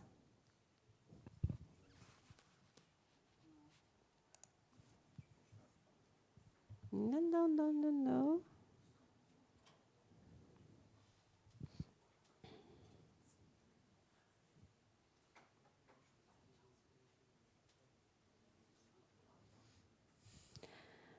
Proszę dać nam parę minut, bo tutaj profesor się melduje na WhatsAppie, że jest, ale nie widzę profesora tutaj.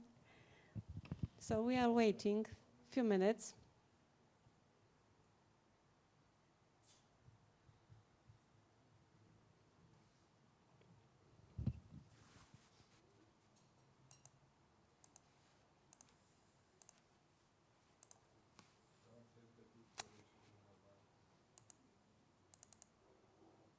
Unfortunately, I'm afraid the professor is not with us. Professor, you are with us. Hi. I'm so happy to see you. How are you? And what's about Albert? What's about your family, your wife and daughter? Are they okay? Yes, they are okay. We managed to came home today, and I really thank you for being so patient with me. And I am speaking now from very difficult position. I am not in my office. I am in my home.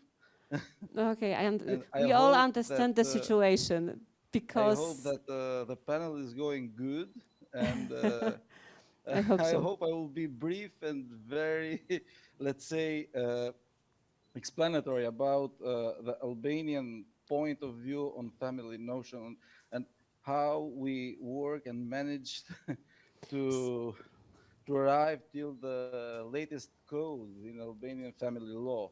Okay. But yes, we are fine. We are very, very good. It's 2 kilograms and 900 grams. So she's a big girl. It's a brand new thing for me because holding in my hands, it's really it's one time in the life. A singular experience. Drodzy Państwo, przepraszam, bo panu profesorowi wczoraj urodziła się córka. Dlatego tutaj sorry, I had to explain the rest of the group that this is a special time for you. That's why I don't want to take you too much time, but Professor, the floor is yours and please tell us some about the institution of marriage in your legal system. Can I share screen just yes, one of moment? Course. Yes. Okay, one moment, and I think that a tab, okay, no, cancel.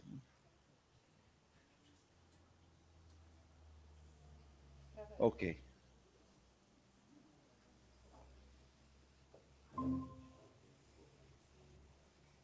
And we see your presentation. The floor Okay, you can see my presentation? Yes, perfectly. Okay.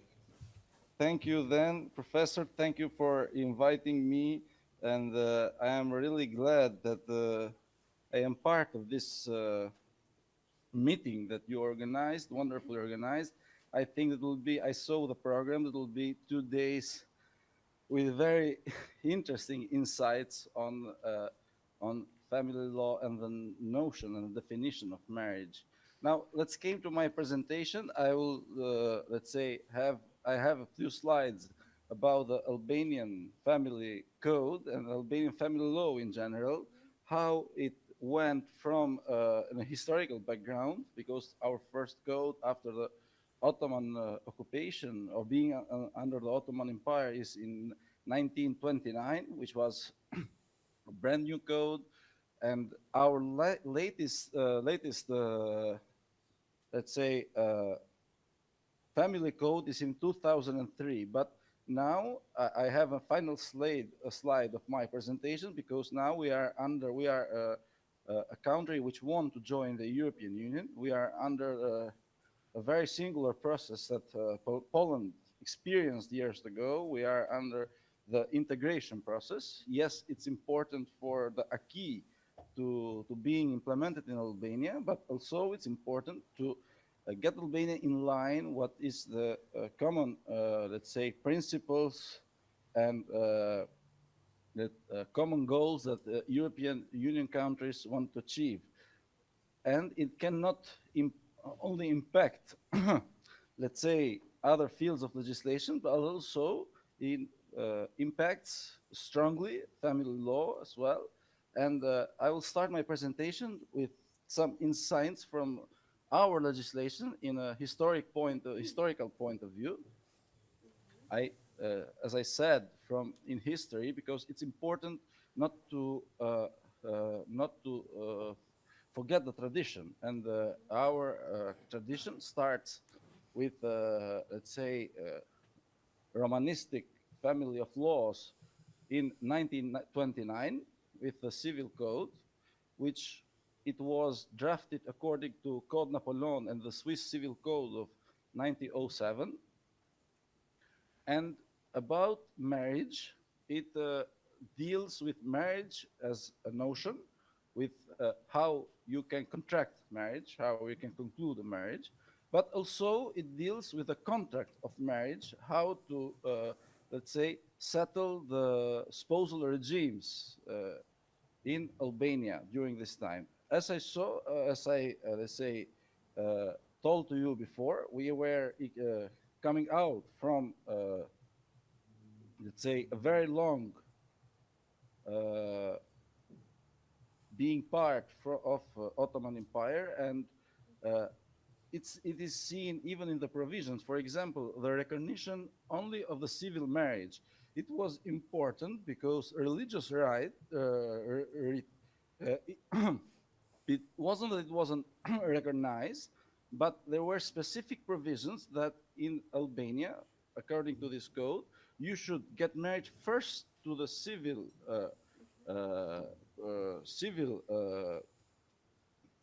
according to the civil procedure. Then you can have a religious marriage, but you should go first and contract marriage to the civil, according to the civil procedure. And it was followed by fines or penal. It was a penal offense, non-contracting a civil marriage and registering this marriage within the state offices. Also, as I told, it was regulated, the contract of marriage also, in Article 1325.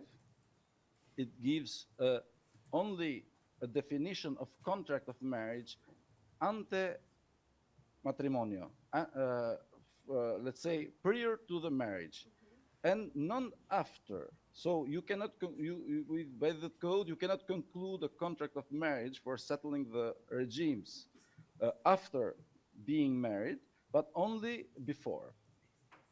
And it was only for the protection of the notion of family, because at that time it was seen as a protection for the wife, which goes in spouse to the family of the man, and later being part of the family, if she was persuaded to have a different, let's say, way of managing the patrimonial effects of the marriage, she was under the supervision of her husband. So it was only regulated as far as the spouse, or let's say the woman, was under the, let's say, or in the family of her father. Let's say it was returned, the contract of marriage in Albania legislation, only in 2003, because our family code, we adopted a code for regulating, let's say, the questions on family law in 2003, as a free will of spouses to regulate the patrimonial issues. Now, I want to give an insight what happened for our family law during communism, because you should know very well that during communism, at least even the patrimonial regimes or even the property was, let's say, dealt in a very different way from how we know today or how, let's say, every other country knows. We have several laws which followed each other on marriage, and it's important to see that in 1965, it was considered the marriage as a, let's say, as a union concluded with free will between man and wife. It was stated that was provision that should be reciprocal love between spouses according to the principles of equity and reciprocity, and it was a specific provision that the marriage and family, just say it like that, are under the special protection of the state. And it's important to say that because it remains until up to today, and we have the same provisions, let's say, from a, let's say, traditional point of view at the Code of 2003. It's a very important role of the state in having a special protection for marriage and family. And the both of notions in Albanian legislation, as in other legislation, go together and are very related and very linked.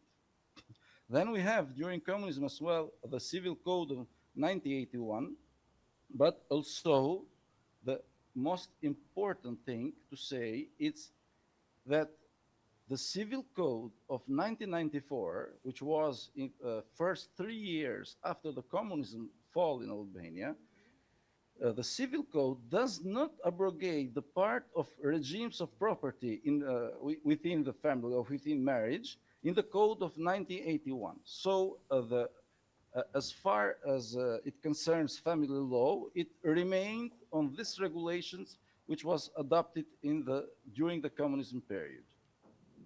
Now, just one moment. Okay, let's see which is the regulation in Albania now about marriage. Article 53 of the Constitution of the Republic. May I Yes. disturb you for a moment, because we see only the first slide. I'm not sure if you change it. Yeah, I changed it. Oh, sorry. No? We see only Okay. the first one. That's why, sorry that I Okay. disturb your Now- presentation, but Okay, so no, we see no, only the don't first worry. one. One moment. I am at my second slide.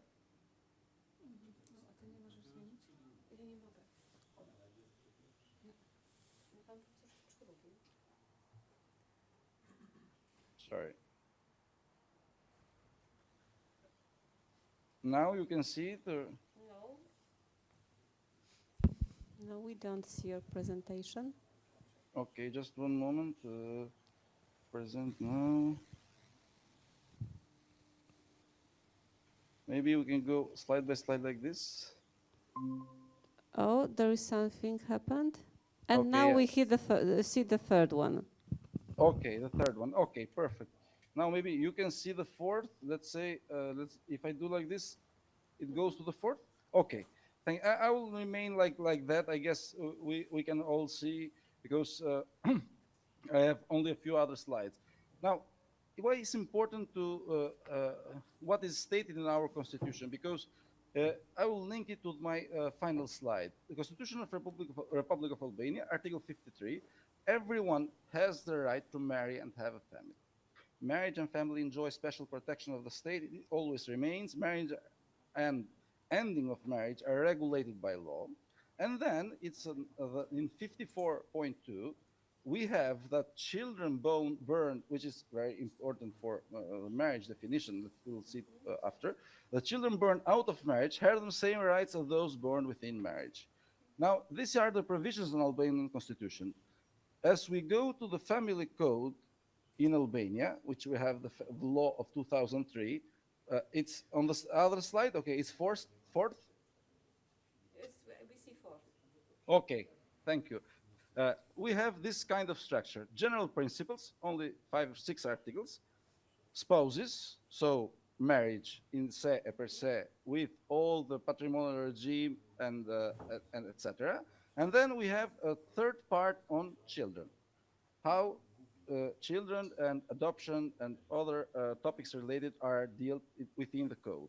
So we have somehow some kind of 300 articles, very vast amount of provisions, and it's a complete code, the Albanian family code, about how to regulate, let's say, a relationship between woman and man and their children within marriage and within family. Let's say what is called family code. Now, as regard to the marriage, there are some essential conditions for contracting marriage. There are some form of contracting marriage. It dealt with nullity of marriage in se per se, but these are provisions which are mutuated from, and they are specular with other legislations. We have mostly the same provisions. We have a part, let's say, a title on rights and obligation of spouses. We will see why it's important. And the brand new thing introduced by this code in Albania, what I told you before, the marital property regimes. We have, let's say, comunione dei beni in Albania, said in Italian. We have this, let's say, this is the default regime, the communion of goods for both spouses. We have the communion of goods by contract in Albania. And we have separate regimes between men, or let's say, husband and wife. So there are other provisions how to end the marriage.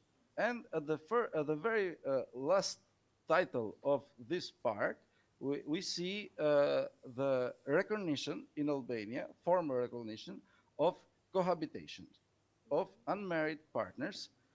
Yet it's part of the family code, and we all knows that, let's say, as regard to interpretation and to criteria of law of interpretation, we should know that being inside the family code means that from somehow, some manner, the legislator wants to give this union of facts a recognition within family law.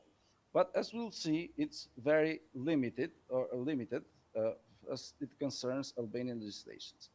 Now, as we see and as we speak for the notion and the regulation of marriage in the Albanian family code, we should go through its provisions. I selected only a few of provisions to give an overview, which, Professor, please say how many time I have, because I'm speaking and I don't know, but 10 minutes more. Okay, thank you. I think I will manage to conclude. You are in the middle. Okay. And the Article 1, in general principles, says that marriage as a legal cohabitation is based on the moral and legal equality of spouses, on the feeling of mutual love, respect, and understanding as the basis of family unity. So it's a legal cohabitation, the marriage. Marriage and family enjoy the special protection of the state. Yet this remains from our tradition and remains, as in other legislations, it wasn't taken away even during, let's say, communism, this formula. This is the classic definition in Albania in principle of marriage. It is foreseen the highest interest of the children and child, and it's included in the general provisions, in the general principles, which apply to all the parts of for the structure that has a code, during codification, applied to all the structure of the Albanian family code. Now, let's came to the essential conditions which are part of the notion of marriage, for contracting marriage in Albania. Can be concluded between a man and a woman who have reached the age of 18, and the court of the country where the marriage takes place for important reason may allow the marriage even before that age. But it's a union between a man and a woman. Is concluded the marriage in front of the official of the civil registry with free consent of the two future spouses. So that's we deduce from these essential, let's say, conditions for contracting marriage, and we'll see that for being brief, I want to take all the provisions because there are other provisions which the marriage cannot be, let's say, concluded between two persons. For example, between the father of the spouse and let's say the man that the spouse has married, even they have a divorce, there cannot be a marriage between them two, or vice versa between other conjugal and the father of the other, let's say, the other part of the first marriage. But this is the essential conditions and gives us an insight or what Albanian legislation means for marriage, union between a man and a woman. Now, let's go to slide 6 and see some other provisions of Albanian family code, which are mandatory provisions, and they are structured under the rights and obligation of spouses. And these are the provisions as we can see in this slide, which means that yet they constitute integrant part of the notion of marriage and how it's regulated in Albania. The child takes the joint surname. If the parents are not okay, he can bear one surname, and if not, the agreement is of one of the spouses, in their agreement is not reached, it will have the father's surname, so only one surname. If the spouse's contribution to the obligations arising from the marriage is not regulated by the marriage contract, so it will go to the, let's say, default regime, they will contribute to the needs of the family in accordance with their conditions and abilities. Yet the Article 65, the prevalence, it is very important under rights and obligations of both, let's say, persons contracting a marriage, is very important. Article 65. The application of the provisions of this chapter, so inside the part 1 and this chapter, derives from the marriage, so came from contracting marriage as a notion that we explained before, and it's applied regardless of the matrimonial property regime of the spouses.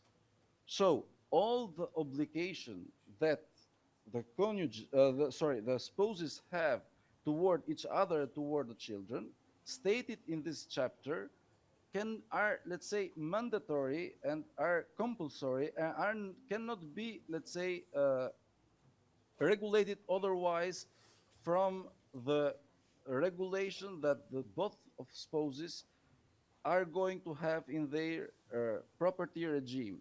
So maybe they make the separation of goods, but yet they cannot collide with the provisions which goes under the chapter's rights and obligations.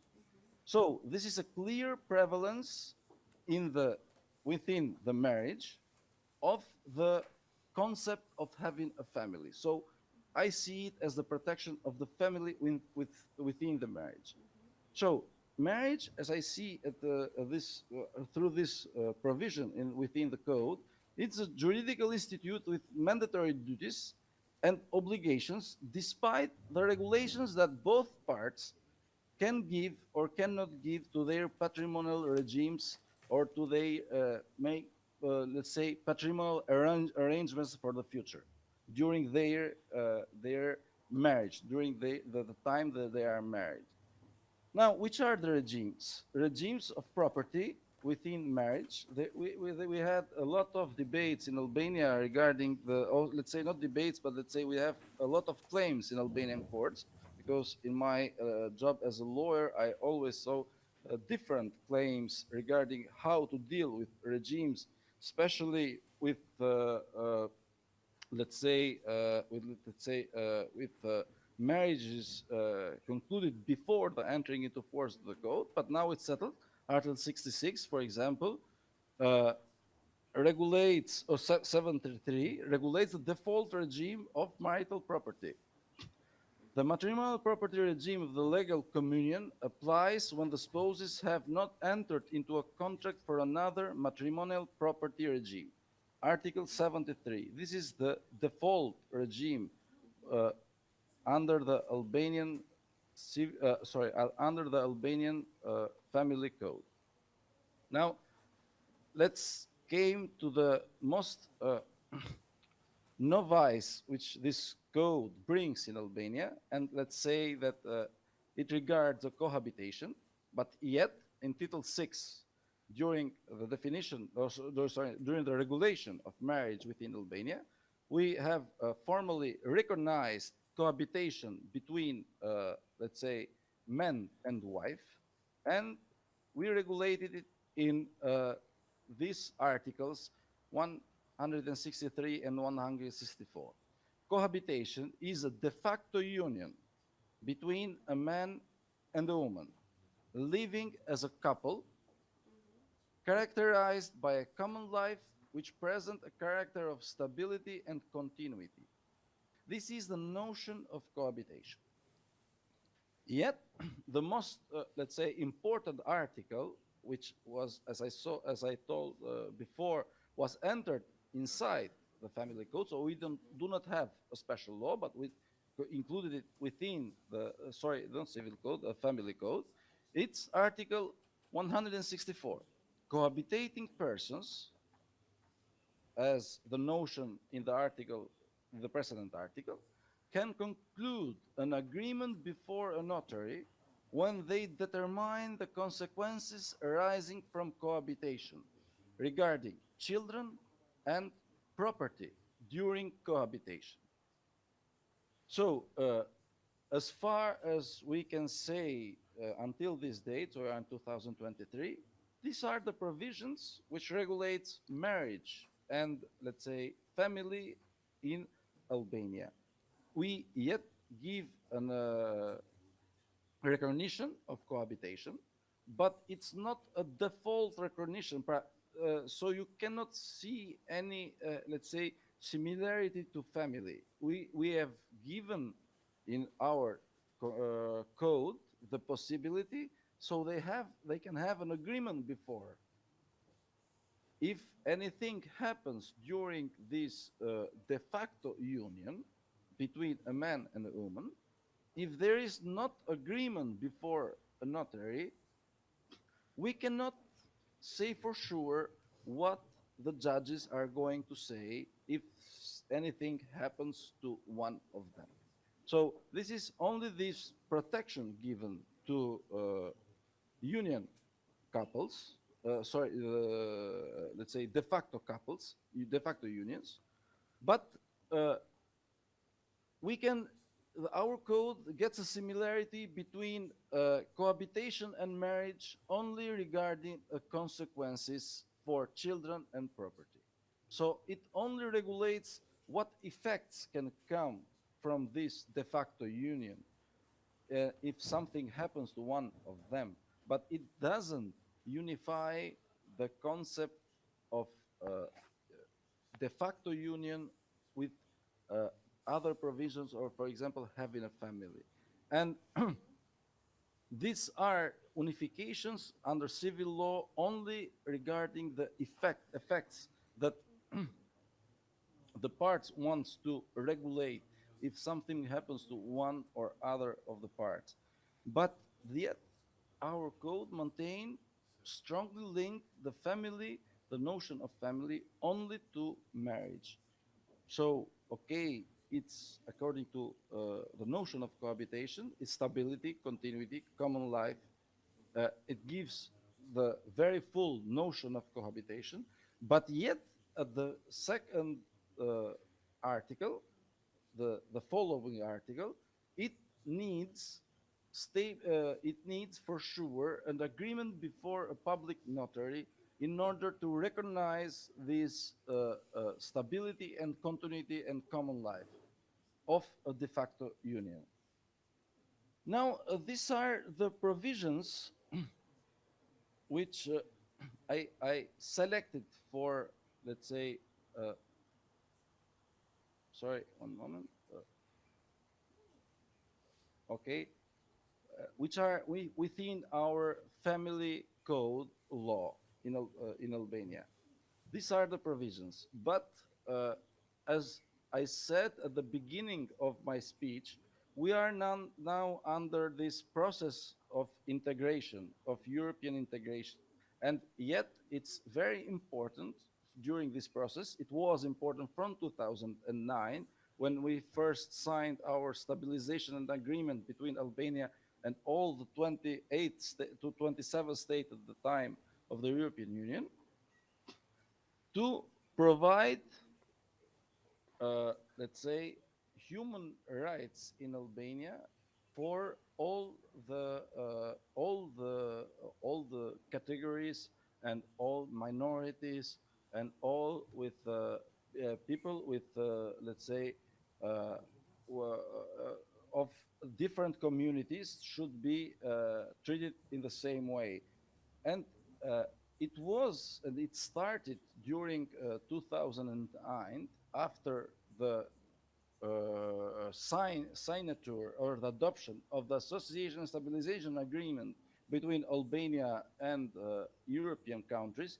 It started, it was a governmental promise for recognizing as unions between women and men, recognizing the unions of the same sex.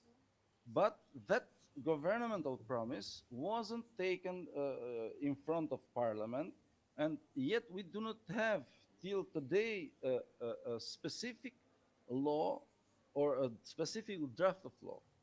As far as I know, from, let's say, a scholar point of view, several attempts are made for, let's say, drafting a legal document to bring to the commissions in the Parliament or to bring to the stakeholders. But yet we do not have a formal drafted document for the unions of the same sex and for, let's say, having a recognition in Albania. So we basically remains in the old and fashioned our of 2003 our family code, which gives only during the process now of integration, it was dealt because now we have a specific institute, which is the Commissioner Against Discrimination, and these are dealt only under the discrimination process. So we have the Commissioner for not discriminating, but it doesn't mean that it's a true process affecting other pieces of legislation, and the legislator is not yet ready to take seriously to take other pieces of legislation for not discriminating several groups of people by, let's say, changing the family law or changing the family code or changing the laws regarding family in Albania. So it's now under evaluation, but we do not have a specific draft of law or draft in order to have to make a comment. Yet we remain at the code of 2003. There were some modification made in the code of 2003 of regarding, let's say, adoptions of children in Albania, but we do not have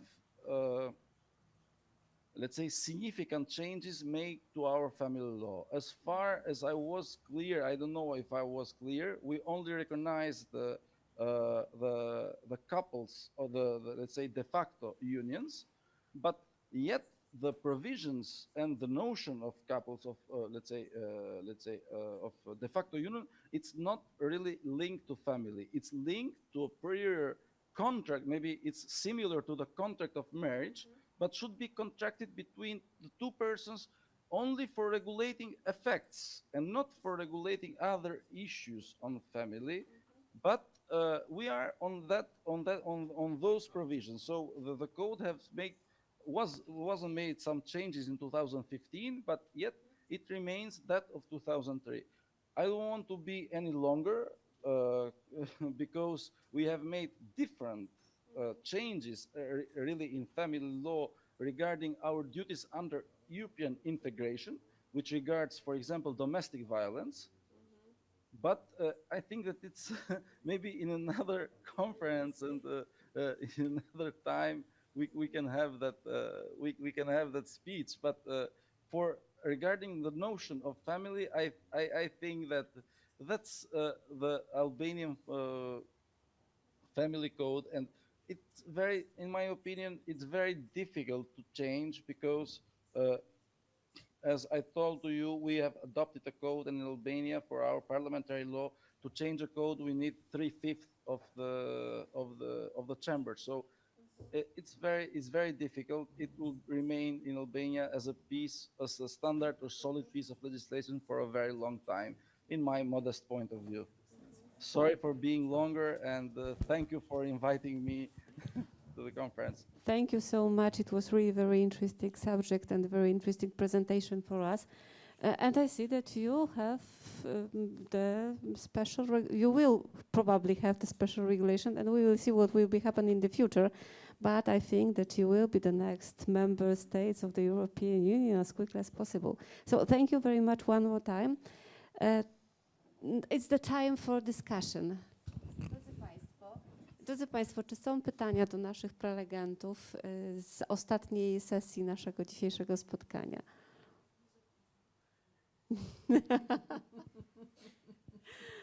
Okay, so if we don't have any questions, thank you one more time, Salima and Albert, for your presentation. The rest of the group don't have any questions, so we will waiting for the written version of your presentation. So thank you very much one more time. Drodzy Państwo, serdecznie Państwu dziękuję. Myślę, że nie będziemy teraz kończyli podsumowaniem tej części naszego spotkania. Jutro na koniec już po zakończeniu wszystkich sesji postaramy się zakończyć to godnie z podsumowaniem, a dzisiaj bardzo Państwu serdecznie dziękuję. To teraz, drodzy Państwo, oczywiście przenosimy się do drugiego budynku na dalszą część obrad. Dziękuję bardzo.